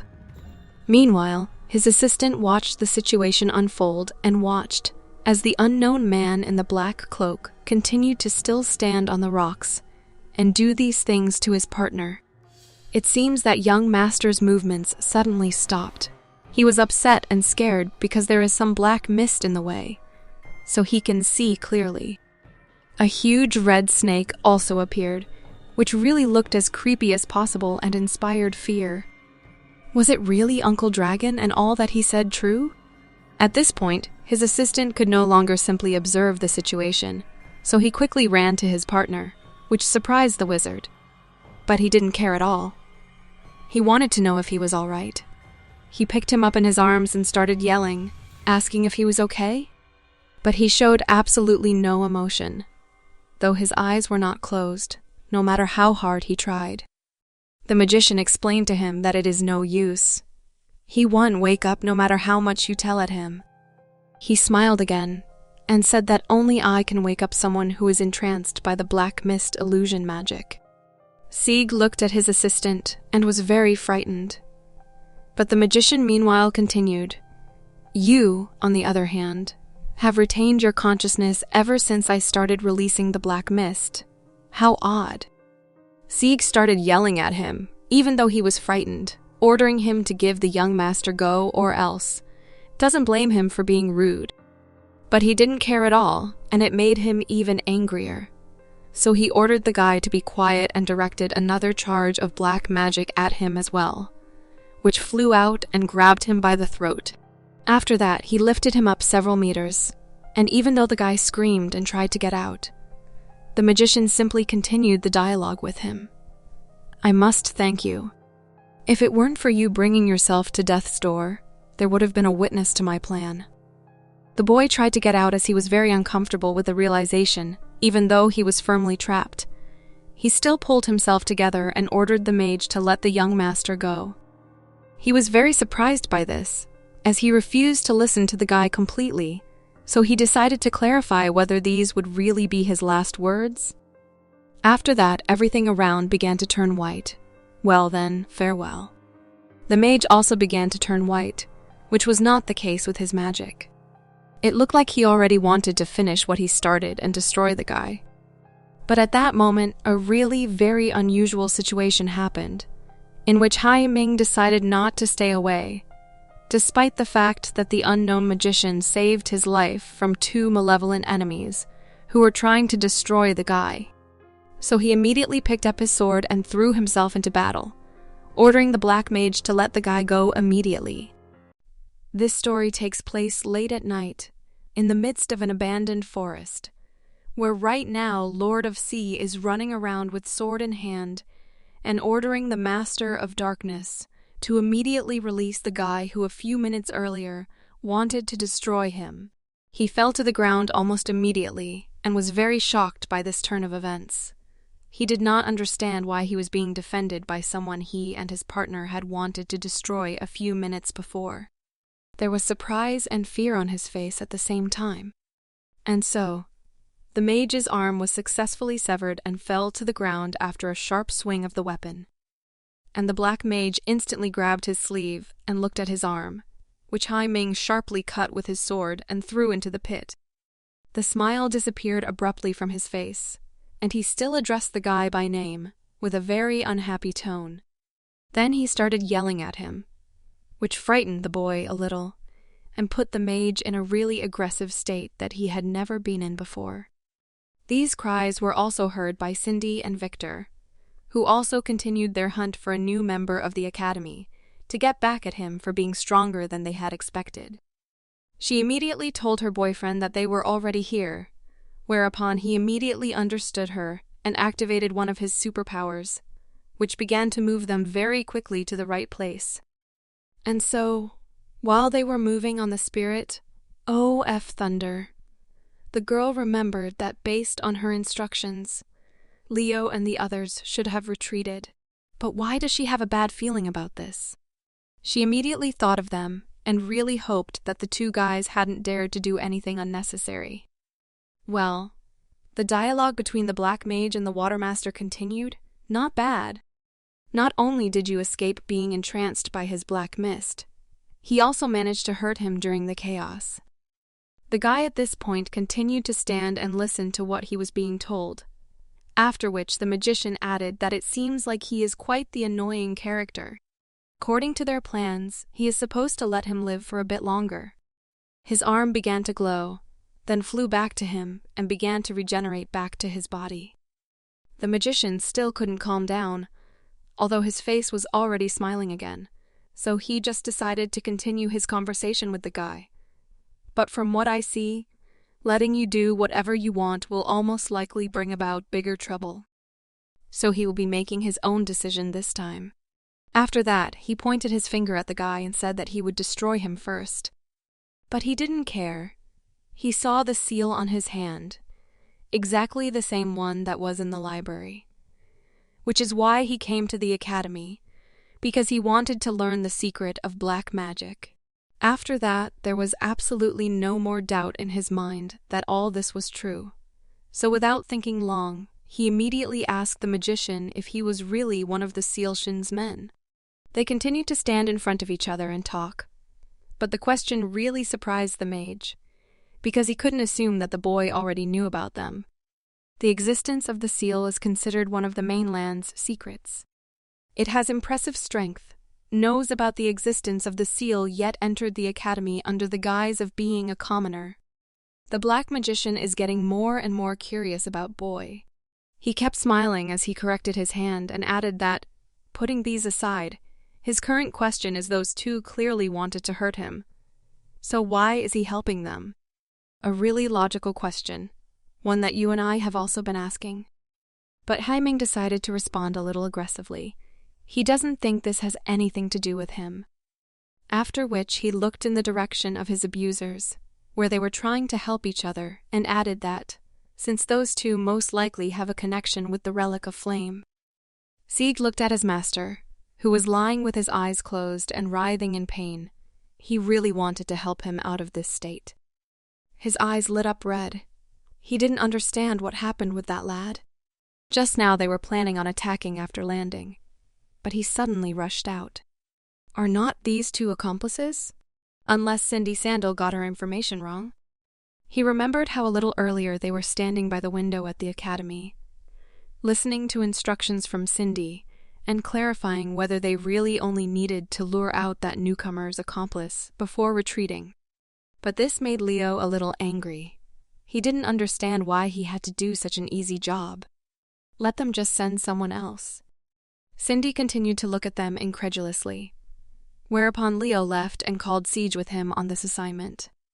But the girl continued to sit in her chair and asked her assistant to stay for a second, because there is something she wants to ask of him. Can he let her talk with it? The great one that shares a body with him, the black flame dragon, Ragnall. It was the same horrible snake that now looked like a demon, but it was the one that was following the academy participants and was also in the library. Whatever, according to his contract with Cindy Sandal, all he needs to do is make sure that they are safe. After this, he just needs to wait for that woman to arrive. But Haiming Oceanus, why does he feel that he is meeting him before? Meanwhile, their confrontation and conversation continued. The mage was already wondering if the boy had anything to do with him. He also complimented him on how brave he sounded right now. But Haiming didn't care about this at all. He was cold-blooded and continued to stand with his sword in hand, saying, instead, I'd like to understand why you guys have your eyes on those two? And what does the seal hope to achieve by infiltrating this academy? The answer came immediately. I can answer some of your questions, but that is only if you survive this. After that, dark force projectiles flew at the boy, sent to destroy him. It was the puppet's curse. Haiming was very surprised by this and instantly jumped aside to escape. But the dark forces continued to attack him and chased him wherever he ran. So he turned around sharply and with all his might, slashed this curse with his sword. But it turned sideways and surprised the boy very much. For had it turned away before it was hit? There was almost no time to think. For as soon as the boy looked back, he immediately saw the attack continuing in his direction. He was a little shocked, because those black threads seemed to be able to predict his attacks. Does it have magic that can predict his future? No, that is not it. They seemed to be unable to predict where he landed, or else they would have used that information to attack him first, instead of just blocking his attacks. What in the world are those black threads? He took another look at his opponent and still couldn't figure out if he was really controlling it from afar. That cannot be right. There is no sign of him controlling anything, and there are not any traces of magic being used. The smile on his opponent's face did not disappear. He was really very funny to watch, so he decided to turn to him and say, "Ignorant boy, are you trying to dodge those threads? You really think you can dodge? As long as you have a sliver of emotion that affects you, you will never be able to escape them. There is joy, sadness, rage, and despair. Be it the gentlest of the most violent. All emotions are deeply woven into everyone's life and control the actions of every human. These threads are invisible to regular humans. They are only visible to me, and by attacking a little magic, I can actually control them." He continued to smile and added that he also saw his thread when he sliced off his arm. At that time, he took the opportunity to affix a couple of guiding threads to his right hand. Immediately, a model of a guy running with a sword appeared in front of him. The magic of the guiding threads is faint and unstable. With the slightest movement, it will cause the threads to sway significantly, resulting in what appears to be the threads actually dodging an attack.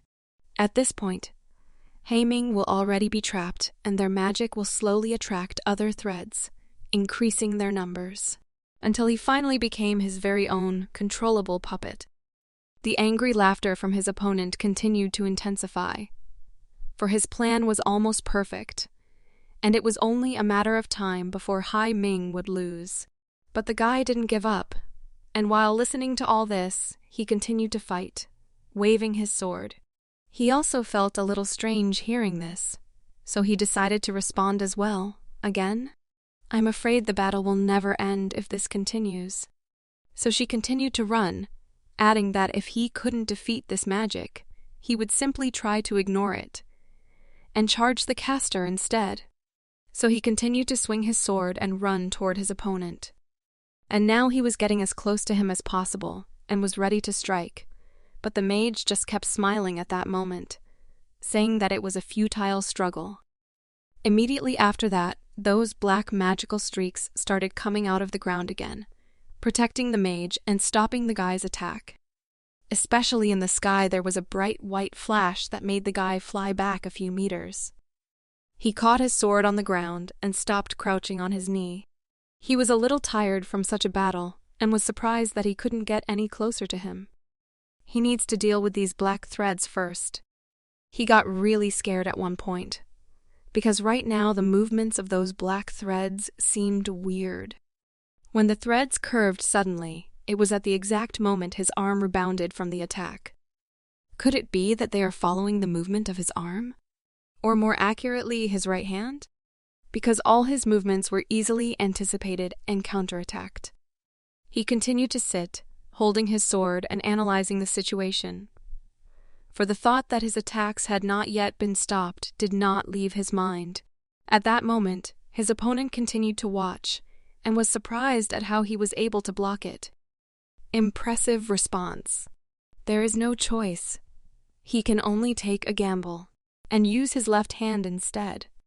So he grabbed his sword in his left hand and instantly threw himself into battle, cutting the magical threads completely. Bingo, you got it right. The guy was very surprised at this answer and a little surprised at what he got. But the magician decided not to stand by, so he immediately jumped on him with his magic scythe, adding that it would be a mistake if he forgot about it. He was still very funny and continued his attempts to hit the guy. But suddenly a yellow lightning bolt appeared, and a second later a very strong kick came to the monster's head, which he obviously could not have expected. It hit him right in the eye, which hurt the mage badly and made him fly back several meters. Cindy Sandal came to the rescue, stating that that was her line, and she has been searching for him for a long time now. The magician lost his balance a little from such a blow and tried to get to his feet. He was very surprised why the girl is here right now. She was unperturbed and decided to tell him herself, adding that for a long time no one saw. Sixth puppet. She didn't expect to find him here. She still remembered his debt from stealing the secret of the sea last time. After these words, absolutely everything turned over in the boy's head. He couldn't believe what he had just heard. Was it really the secret of the sea? But how does she know about that? Is the seal used to suppress the demons. No wonder he wasn't able to find her in the library. It had already been taken? The girl turned in his direction and said that Siege has already briefed her on what just happened. For helping her friend when he was in need, she expresses her thanks. But until my suspicions of you have been thoroughly eliminated, she will still be wary of him. She pointed in the direction of the dark wizard and said, although for now, the most dangerous person here is him. Right now, he seemed to be getting ready to get his revenge on both of them as soon as possible. One of the seal's most troublesome men, the sixth puppet. Meanwhile, some very strange rustling of leaves and equally strange noises were heard in the trees. It turned out that that was where his assistant had fallen asleep, lowering her arm and mouthing the phrase in her sleep that Hai Ming doesn't step on her butt. The story of that very seal reappeared. It has been hundreds of years since the demons were last suppressed. Because the demons couldn't be purged completely, they were sealed away. The seal was created with 7 sacred objects imbued with the power of divine spirits. These 7 catalysts were kept safely in the hands of the 7 divine spirits of that time. But with the passage of time and the succession of divine spirits, the whereabouts of these catalysts were lost. And then a black demon appeared around this seal. And that was until recently, when the news of the catalysts being seen at the Aska Academy began to spread through each and every major relic. And in truth, the previous Lord of the Sea had felt the seal, which suppressed the demons, loosening. The reason I came here was to find out the reason for the seal becoming loose, and to discover the rumored whereabouts of the catalysts. And during this search, Exier felt irregular fluctuations of magic near the library several times. We searched there for the reason, but yet discovered nothing. But from their previous conversation, Haiming learned the secret of the sea catalyst was stolen by the sixth puppet. So even if we defeat the sixth puppet, that doesn't mean the secret of the sea will return to our hands. So, first he needs to pry out the information of its whereabouts. But he was a little frustrated, because he knew that to do it with his current strength, the puppet's technique killing strike. As soon as he thought about it, a black mage hit him and Cindy Sandal appeared, shouting and ordering the boy to dodge the blow immediately. He got very nervous and scared, because he realized he couldn't dodge it in time. That's why Cindy and Victor came to his aid, using the Curse of Thunder and Shield of Lightning. Thanks to this, they created a protective field that reflected the mage's blow and protected Haiming and their whole team. It was a very tense situation, so Cindy tried to take matters into her own hands and told the guy to listen to her closely. She will only say this once. He was tense and ready, so she continued. Even if we teamed up to attack him, it will be difficult to win. We need to go about this another way. Do you see that bluish-black rock over here? The guy looked to the side and saw it. The rock that fell alongside the puppet? That is called a boundary stone. It is something that is used to create a territory of your own. She also explained that when traversing across Askar Academy, you will see the academy is protected by a strong enchantment. It is cast by the school's principal, and is one of the ways the academy defends itself against outsiders. When one is inside this enchantment, unacknowledged magic will be forcefully suppressed, while acknowledged magic from the ocean, thunder, earth, hurricane, flame, and forest departments will be allowed. But by using a boundary stone, you can escape the limitations imposed by the original enchantment by forcefully creating a new territory within the old. Now we see the difference between boundary stone and someone else's enchantment.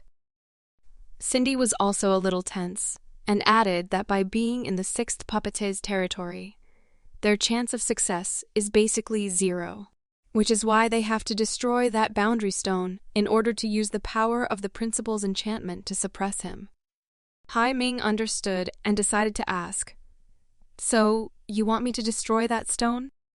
"No, I will do it by myself." This answer really surprised the guy, because he has more experience than she when it comes to destroying boundary stones. So she will have to attack the puppet instead. Cooperation? Maybe she could try it out. But that guy's black threads keep interfering with his attacks. It makes it hard for me to get close to him. You don't have to worry about that. Just concentrate on attacking the sixth puppet. I will deal with those black threads. Cindy looked at him again and told him to remember that he would only have 10 seconds. About 10 seconds after my signal, those black threads will start interfering and attacking you again, which is why you must attack the puppet within those 10 seconds. Do you understand? She continued to hold the line of defense and was ready to go into battle. But Haiming decided to clarify the plan one more time. Only 10 seconds? I've only fought with the black threads before, so if I were to actually get to the person himself, I don't know if I will succeed, Cindy replied. When we were fighting each other before, I realized that you are much better at hand-to-hand combat. But the puppet relies on his black threads to wear the other person down before finally reaping their lives. Which means it is very likely the bastard isn't good at hand-to-hand combat. So you better win this for me. Haiming was very surprised by this, but he closed his eyes and agreed. It seems there isn't any other way. I understand. Let's go with your plan. Cindy was also excited and ready to go on. Then, move now. She let the guy out of her defenses and began to run the other way just as sharply, sticking to the plan. The black mage was very surprised that they decided to attack him separately. It's but a futile effort.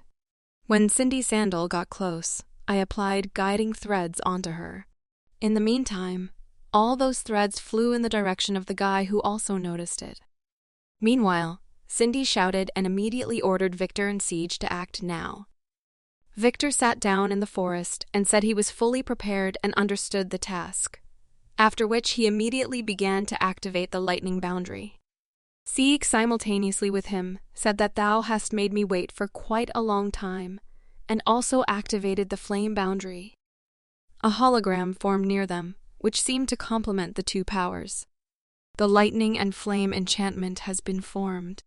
Immediately afterwards, there was a large and powerful explosion that formed practically behind the black magician's back. He was very surprised, and the smile never disappeared from his face.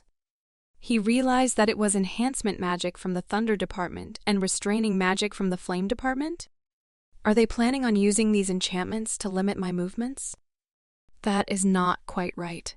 He seems to be missing something. At this point, the guy was already near his point and was very surprised at the fact that they actually missed. How did she do it? At that moment, Cindy had already approached the stone and was standing in front of it. The reason we aren't able to dodge the puppet's attacks is because of the attached magical threads. Those threads may be weak, but they are extremely hard to remove. Currently, we don't have the ability to personally remove them, so we will just have to use another method. When an enchantment is activated on a major scale, massive waves of magic are created.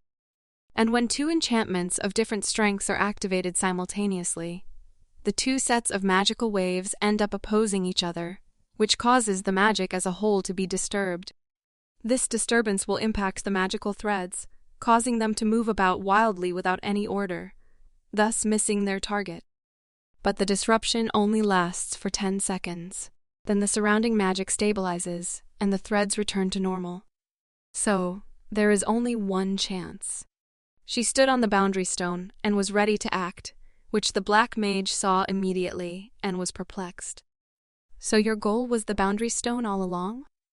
Cindy Sandal, how could I let you succeed? This ends here. So he pointed black threads at her at once. But it was too late. Siege activated the curse of flame again. Flame-tide disturbance. There was an explosion and the magician found himself in a small trap. He did not understand what was happening and was a little unfocused, trying to get out of here. Meanwhile, Leo woke up and helped him and said, "Don't underestimate this young master." His appearance came as a great surprise to his partner. Damn puppet. The team thanked him for his good work, and meanwhile, thunder and lightning began to appear in the sky. Seconds later, the universe's destructive thunder activated, striking the rock with its lightning as hard as it could, destroying it to pieces. The sight was very terrifying, and the guys put all their energy into seeing it through. This surprised the black magician, and he was already very frightened, because he did not even understand what these vibrations are now. Some kind of archway appeared, very similar to the one that used to be in the academy. And in his office sat the same grandfather who controlled the working processes of the academy. He was a little tired and excited, because he realized that the reclamation had begun. The black mage no longer knew what to do, and now he was already trapped, after which Cindy Sandal shouted sharply and ordered Hyming Oceanus to act right now. Immediately, there was water, a lot of water, which the master began to summon in order to finish off this monster. O spirit who dwells in the sea, please awaken from your slumber within the deep crevices. In the name of the Lord of the Sea, I command you, appear before me. It was obvious that the guy was as serious as possible, so he continued his ritual. His reason for interfering with the seal is as clear as day. It's also very likely the reason the seal became loose. So as long as I can get the catalyst back from the puppet, The task I came to Asker Academy for can basically be considered complete. So, Ming Oceanus, do it now. I can't afford to lose this battle. So immediately, without wasting a second of precious time, he rushed into action. The black mage was already ready for this and just waited for the guy, adding all you did was stop me from using my guiding lines. He was very funny again, but the forces of the water were already very close and completely countered the black threads, which was very exciting. So fast! Is it because the lightning enchantment boosted his speed? And while he was thinking, Ming was already beside him and delivered his blow, which crushed the black mage and caused him tangible damage. There was also a flame of fire that appeared next to them. Was it a flame illusion? Was it from the flame enchantment just now? While the mage continued to analyze what was happening, Ming threw himself at him as hard as he could to strike a final blow. He knew that right now was his chance. The best moment could not think of. The magician also stood perplexed and waiting, and then, a second later, there was a very strong explosion, the wave of which blew several kilometers away. Cindy was very excited. She couldn't believe it. Did it really work out? But when she looked at the center where the fight had just taken place, she was very frightened and could not believe it. She didn't want to imagine such an outcome at all. Ming right now is using and throwing absolutely all his forces in order to destroy the black mage, which still continue to be guarded by the same black threads. The boundary stone has been destroyed, so why isn't he being suppressed by the principal's enchantment? How can he still be so strong? After reading the boy's thoughts, the black wizard decided to address him by name again, adding, "I'll have to hand it to you. For you to get to this point is something that's very praiseworthy. Your planning and cooperation were good, but it is a pity you're still so new to all of this." This phrase really surprised the guy, because he certainly could not expect this. So the magician had to ask, "Why were you all so sure there was only one boundary stone?" This question frightened the boy very much and made him nervous. Now he did not know what to do. Then the magician continued to laugh and continued, "Just so you know, my mask is also a boundary stone. And why don't you take a closer look at your surroundings?" The guy was frightened and shocked, so he tried to jump back, because while he was being distracted, the black threads were getting closer and closer to him, and had already begun to wrap their arms around him. Ming didn't know what he should do now, so he decided to talk to his opponent. These black threads. When did they get all over me? They've got a strong grip around my legs. I can't move them even a little bit. Did you seriously believe that an enchantment like that could trap me? Before, I'd already set up the hidden swamp territory and even applied illusion magic around it. All I was doing was waiting for you to take the bait. The guy was already very much consumed by darkness, and the magician also decided to talk a little more about Cindy Sandal. Just give up on the thought that she'll come to your aid. With the illusion magic still in effect, she won't be able to see what's really happening here. The smile did not disappear from his face. He was really very funny, so he looked at the guy and said, "So, may you sleep forever in this hidden swamp territory. Ming Oceanus." A white flash suddenly appeared in the forest and flew very quickly in the direction of the battle, where the black threads had already almost completely engulfed the guy. It was his assistant who happened to be here and was observing the situation. She smiled a little, for she certainly had some plan. "Long time no see, Quimper." There was a look of surprise in the magician's eyes. "Are you?" In front of him appeared the memory of that very sweet girl from which a second later formed another very strong white lightning strike that was visible and audible throughout the forest and beyond. "Why are you here? Do we really have to follow the seal's instructions?" "Principal, that might put our students in harm's way." The black magician went to the office of the white grandfather, who was the most important person in charge of all the processes. He answered him, "And if there's a chance, pass this on to that child called Ming," and handed him the stone. The magician was very surprised, for should he really pass on the secret of the sea? This was supposed to be under his protection.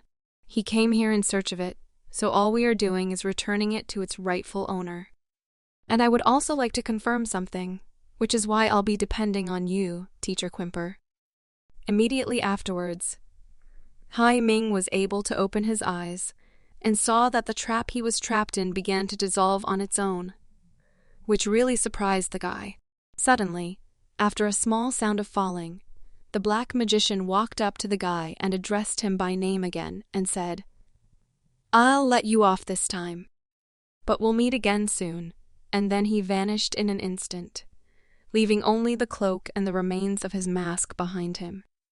Hai Ming was very surprised by this turn of events, because he absolutely did not expect his opponent to just disappear. Just now, when he was trapped, he really wanted to find out what had really just happened. Then Grandpa appears again, and continues to ponder that shining light that appeared in the enchantment moments ago. It seems that boy really is the person I've been waiting for all these years. Then she must be by his side right now. The leader who commanded the mission to seal the demons, the Saintess of Light, XELs. Numerous rustles again took place in the woods. They were watched very closely by the guy in the black cloak, who couldn't believe it. How useless to think he'd fail like this. I really wanted to see if that old man would come down and fight in the battle himself. But that annoying smell which just suddenly appeared. Then he went to his foreman and said, "It seems we didn't waste our time coming here after all." The story continues to unfold at night in one of the Academy's houses. There on the bed lay a young guy named Hai Ming, who had a really difficult day today. He was glad that at the end, the puppet clearly had the upper hand. The thought did not leave him that he was only a strike away from winning. Those threads weren't something he could escape from. They were akin to a never-ending trap, but suddenly, a huge white flash appeared, which blinded the guy and called all these threads away from him. At that moment, he covered his hand so that his eyes would not strain so much from the flash and saw her. It was the girl who turned her back on him and looked the other way. She said that that boundary stone was from someone in the Asker Academy. It seems they've started to make their move. The catalysts, there are still 6 of them left. Find them or else there won't be enough time. But who was she? At that moment, the girl picked up a piece of the mask and asked if she was really asking her whether someone else came here. It was Cindy Sandal who became very interested. Before the battle, she set a boundary around the area, so there is no way someone could have trespassed. She was sitting near the cloak and mask of the magician who had spared them, and suddenly disappeared, and Hai Ming was standing next to her. So Cindy understood. Even if there was, I would have known. The guy was very shocked and scared. Really? Then was what I saw an illusion? Cindy looked at him in surprise. Then she asked, "Let's stop talking about the puppet for a bit." Instead, she turned to him and offered to talk about him now.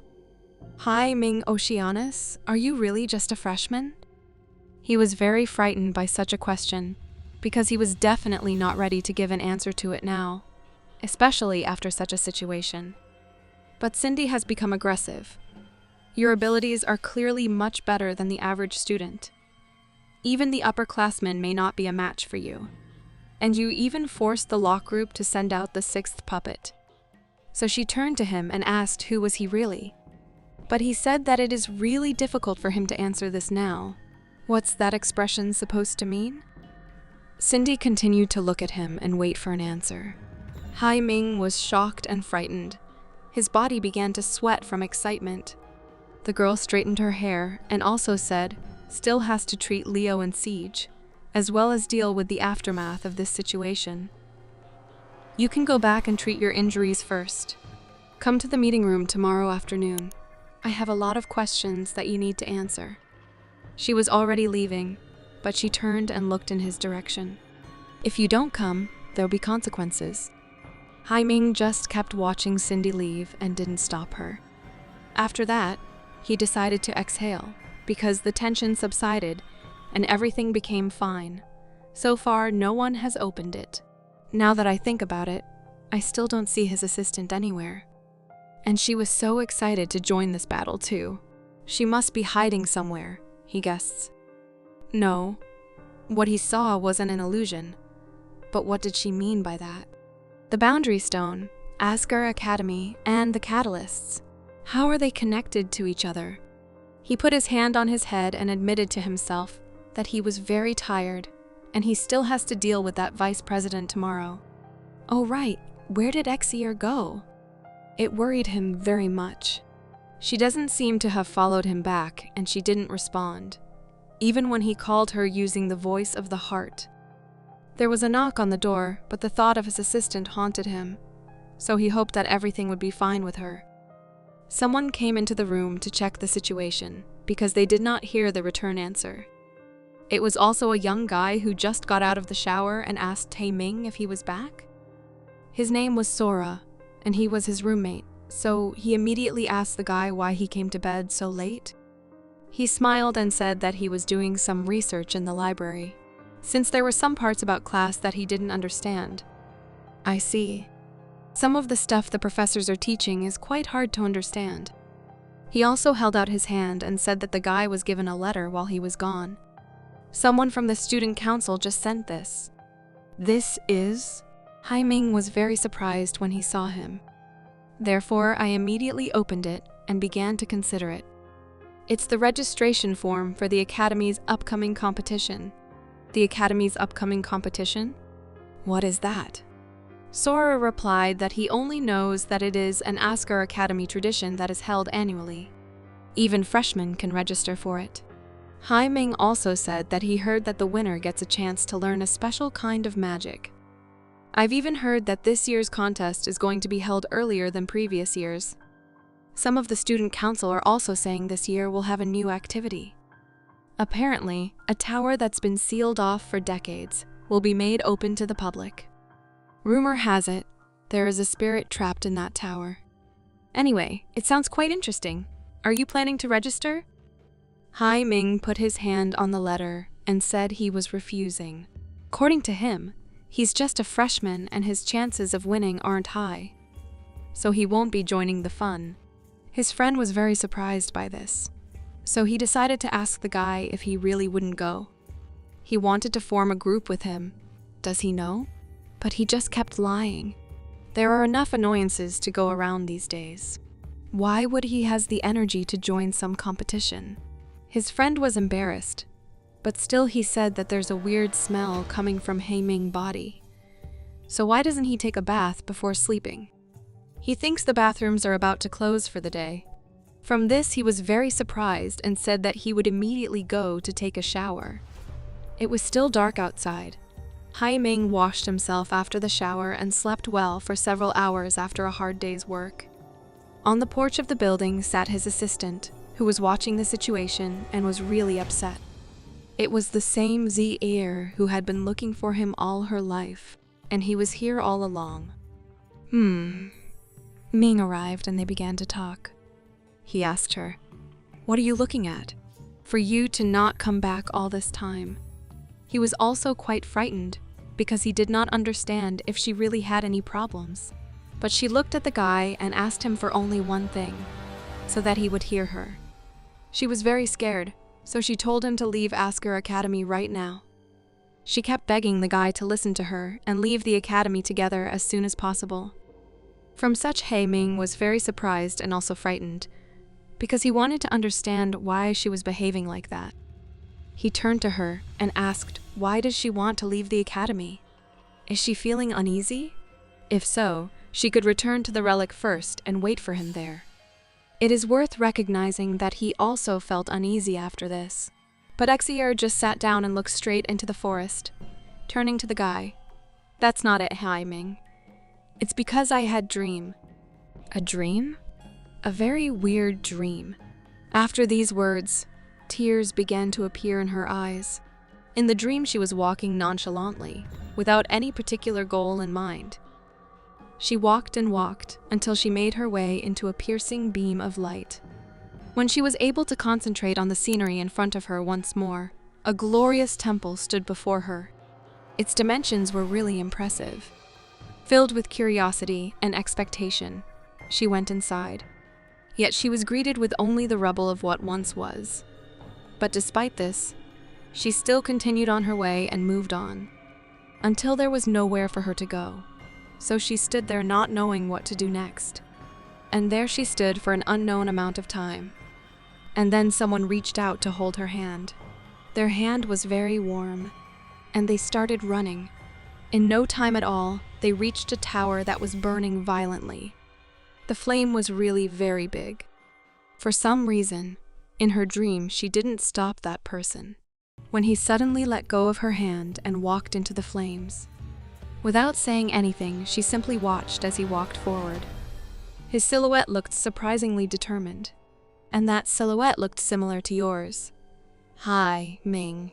From this guy was very surprised and frightened, and just continued to listen to what his assistant was telling him, trying to understand and realize the whole essence of the problem. She couldn't say for sure what it was, but the scenario she saw in her dream makes her mysteriously afraid, like it's foreshadowing something. The guy just continued to stand and listened in surprise.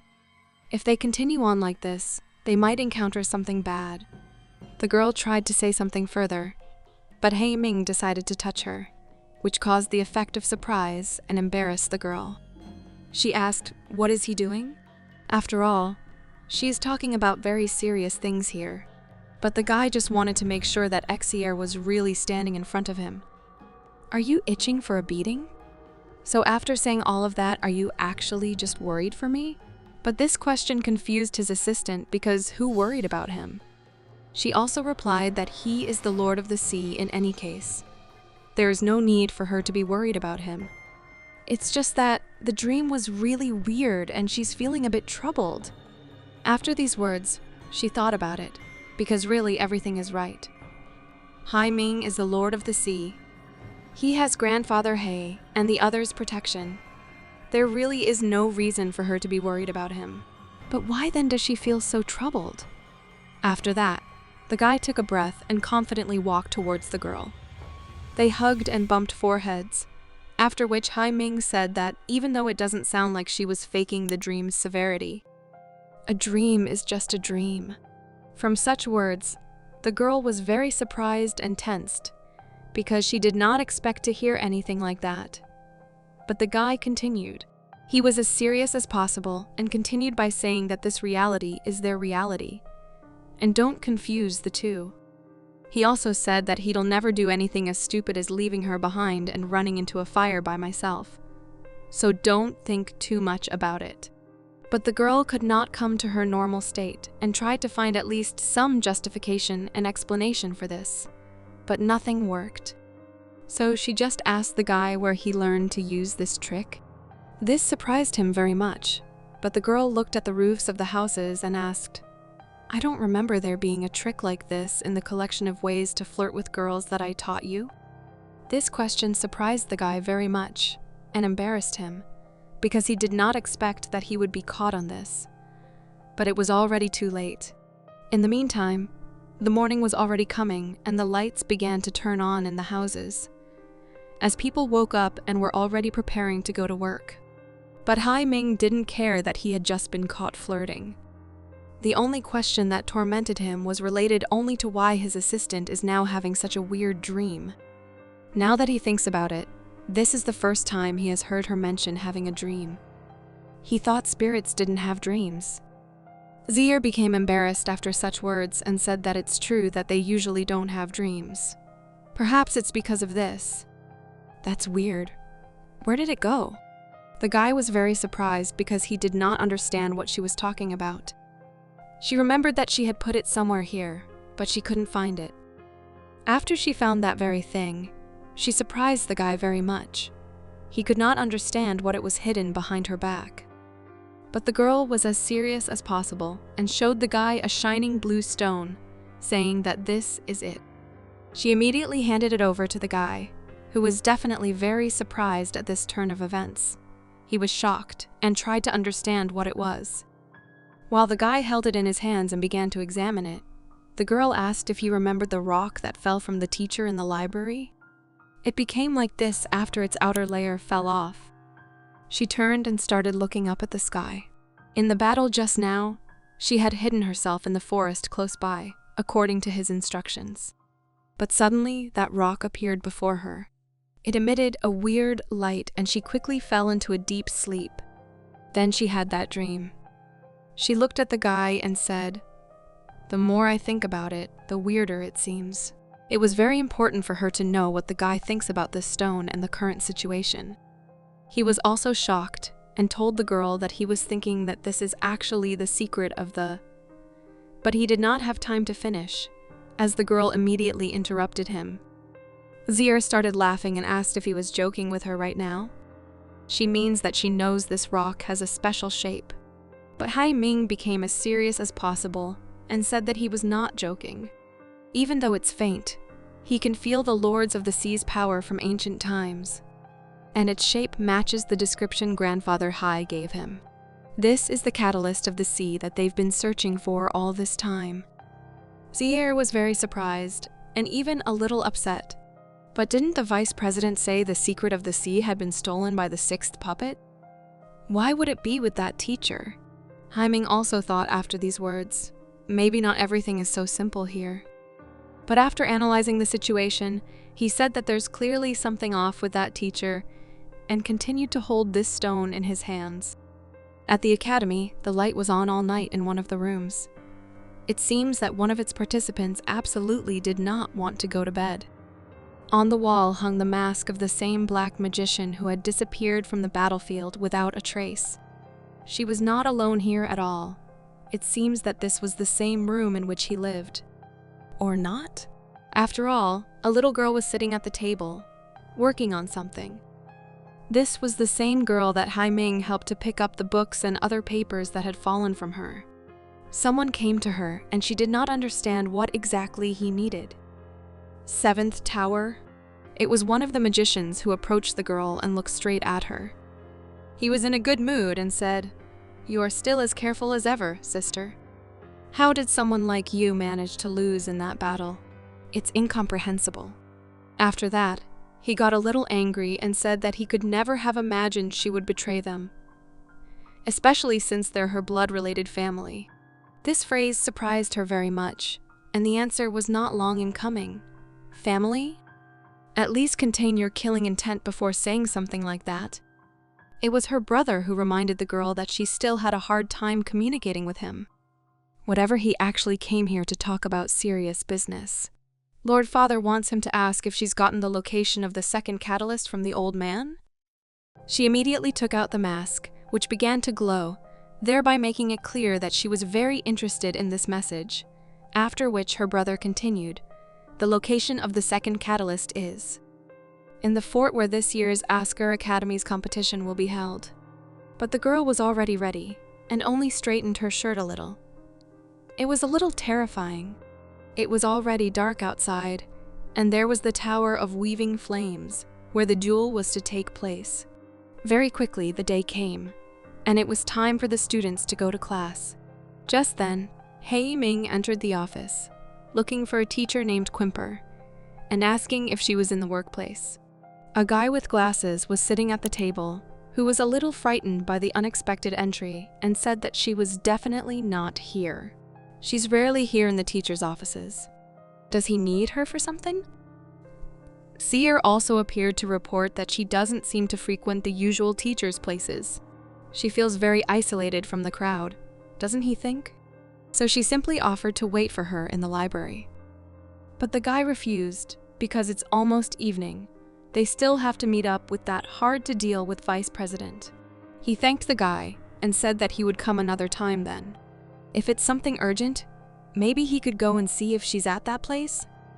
This suggestion greatly surprised Hai Ming, so he looked at the secretary, who said that usually, if he can't find her anywhere, she'll be at that place. That place? I wonder what he meant by this phrase. The boy and girl left the office and began to move along the corridor of their academy, thinking about the current situation. Asker Academy's third meeting room and they've returned to this place again, appeared in front of them. Who tried to destroy the guy earlier came out of it, but it turned out that Hai Ming saved his life. It is very strange that he went on without paying any attention to the guy, and without even saying hello to him, as if he did not know him and had never seen him. Hai Ming was also very surprised by this, because this is the guy who's always trailing after that Westerner who uses the flame spirit. He feels completely different from what he used to, like his aura has changed. Sayre also thought about it, and although she slept in the forest during the fights, she also had the feeling that she had seen him before. After that, Leo decided to say hello to him. Maybe he really didn't see him. Who knows? He asked, has old man Hai been doing well? From such, Hai Ming was very surprised, because how does he know grandfather Hai? But their dialogue was interrupted, as a voice came from the meeting room, which called the guy into the room. Leo laughed and said to go, as he was already tired of waiting. He also asked not to worry, because they will still have time to communicate in the future. Seer approached him and asked who it was. She has never seen him at the relic before, and also he knows grandfather Hai. The guy was also very surprised and tried to find the answer to this question on his own. He is not sure himself, so he offered girl to deal with the issue at hand first. He took a step and stepped onto the red carpet into the room to which he had already been called several times. The same Cindy Sandal was sitting on the couch, who was very calm and complimented the guy for coming just in time. He immediately started talking, saying that the girl promised that there would be consequences if he doesn't come, and, of course, he doesn't wish to cause himself trouble. The girl was surprised at such a serious attitude and said, to put it simply, I'm not convinced that you have no ties with the lock. But then, what's your reason for coming to Asker Academy? Hai Ming Oceanus? No.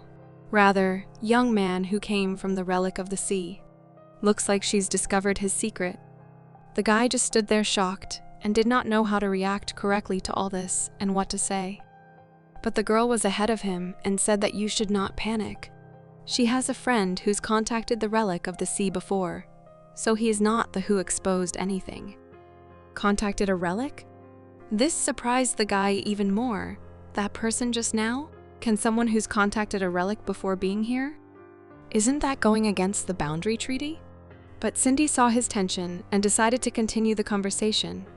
I know what you're thinking about the boundary treaty or whatever. She raised her mug of tea and said, just relax. I'm not a nosy person either. That old law about how spirits, familiars, and divine spirits aren't allowed to leave their relics in this day and age. It's just a piece of paper. The constraint enforcing the boundary treaty hasn't been strong enough to force anyone to obey it completely for a long time now. She was in a great mood, so she smiled and continued speaking without waiting for an answer. Now she asked him a specific question. And you're surely not the only familiar at the school that came from a relic. You can't be a spirit or a divine spirit, right? Well, whatever. This isn't the point. My point is, you will be fine as long as your identity isn't exposed in front of the masses. The guy continued to stand shocked and did not understand what was wrong here and why it sounds like a threat. Cindy Sandal continued to smile and did not even wait for an answer to the question, saying, you can take it that way if you like. I'm still the vice president after all. If your existence threatens the student populace, wouldn't this be the best way to force you to drop out of school? So far, it is not entirely clear in whose interests this girl is acting. Zier also noticed this and said that she feels like he is played into her hands. But he didn't care. He just wanted to hear what she had to say next. He had a plan. Cindy asked, can you finally answer my question now? The guy looked at the coffee mug that was prepared for him, laughed and said that the reason why he came to Asker Academy, well, it's a long story. He spread his arms around and closed his eyes, saying that it's basically like this. Cindy Sandal put the coffee on her side and tried to get more information out of the guy who didn't want to talk to her that much.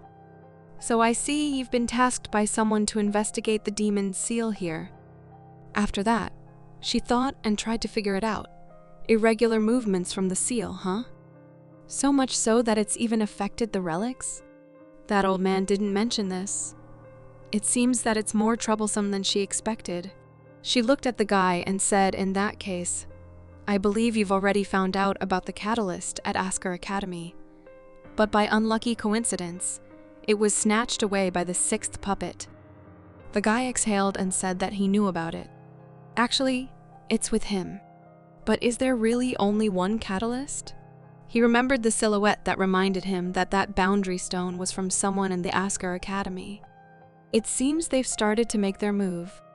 The catalysts, there are still 6 of them left. Find them, or else there won't be enough time. Hai Ming thought, based on what he knows, there's more than one catalyst at Asker Academy. Cindy praised him for really knowing something. It's as you say, in addition to the secret of the sea, there is another catalyst here. She smiled again and said, since we've come this far into our conversation, I'll get straight to the point. She put her hand on the table where the same invitation to participate in the competition lay. Cindy turned to the guy and said that she really wants him to take part in the academy competition with her. Meanwhile, the girl from the library was already standing at the meeting place, where she tried to start a dialogue by saying, I believe I saw your silhouette behind that boy yesterday. Your appearance has changed a little, but even if hundreds of years have passed, she looked at the grave and continued, I will never forget what you looked like. Great Saintess, you've returned, right?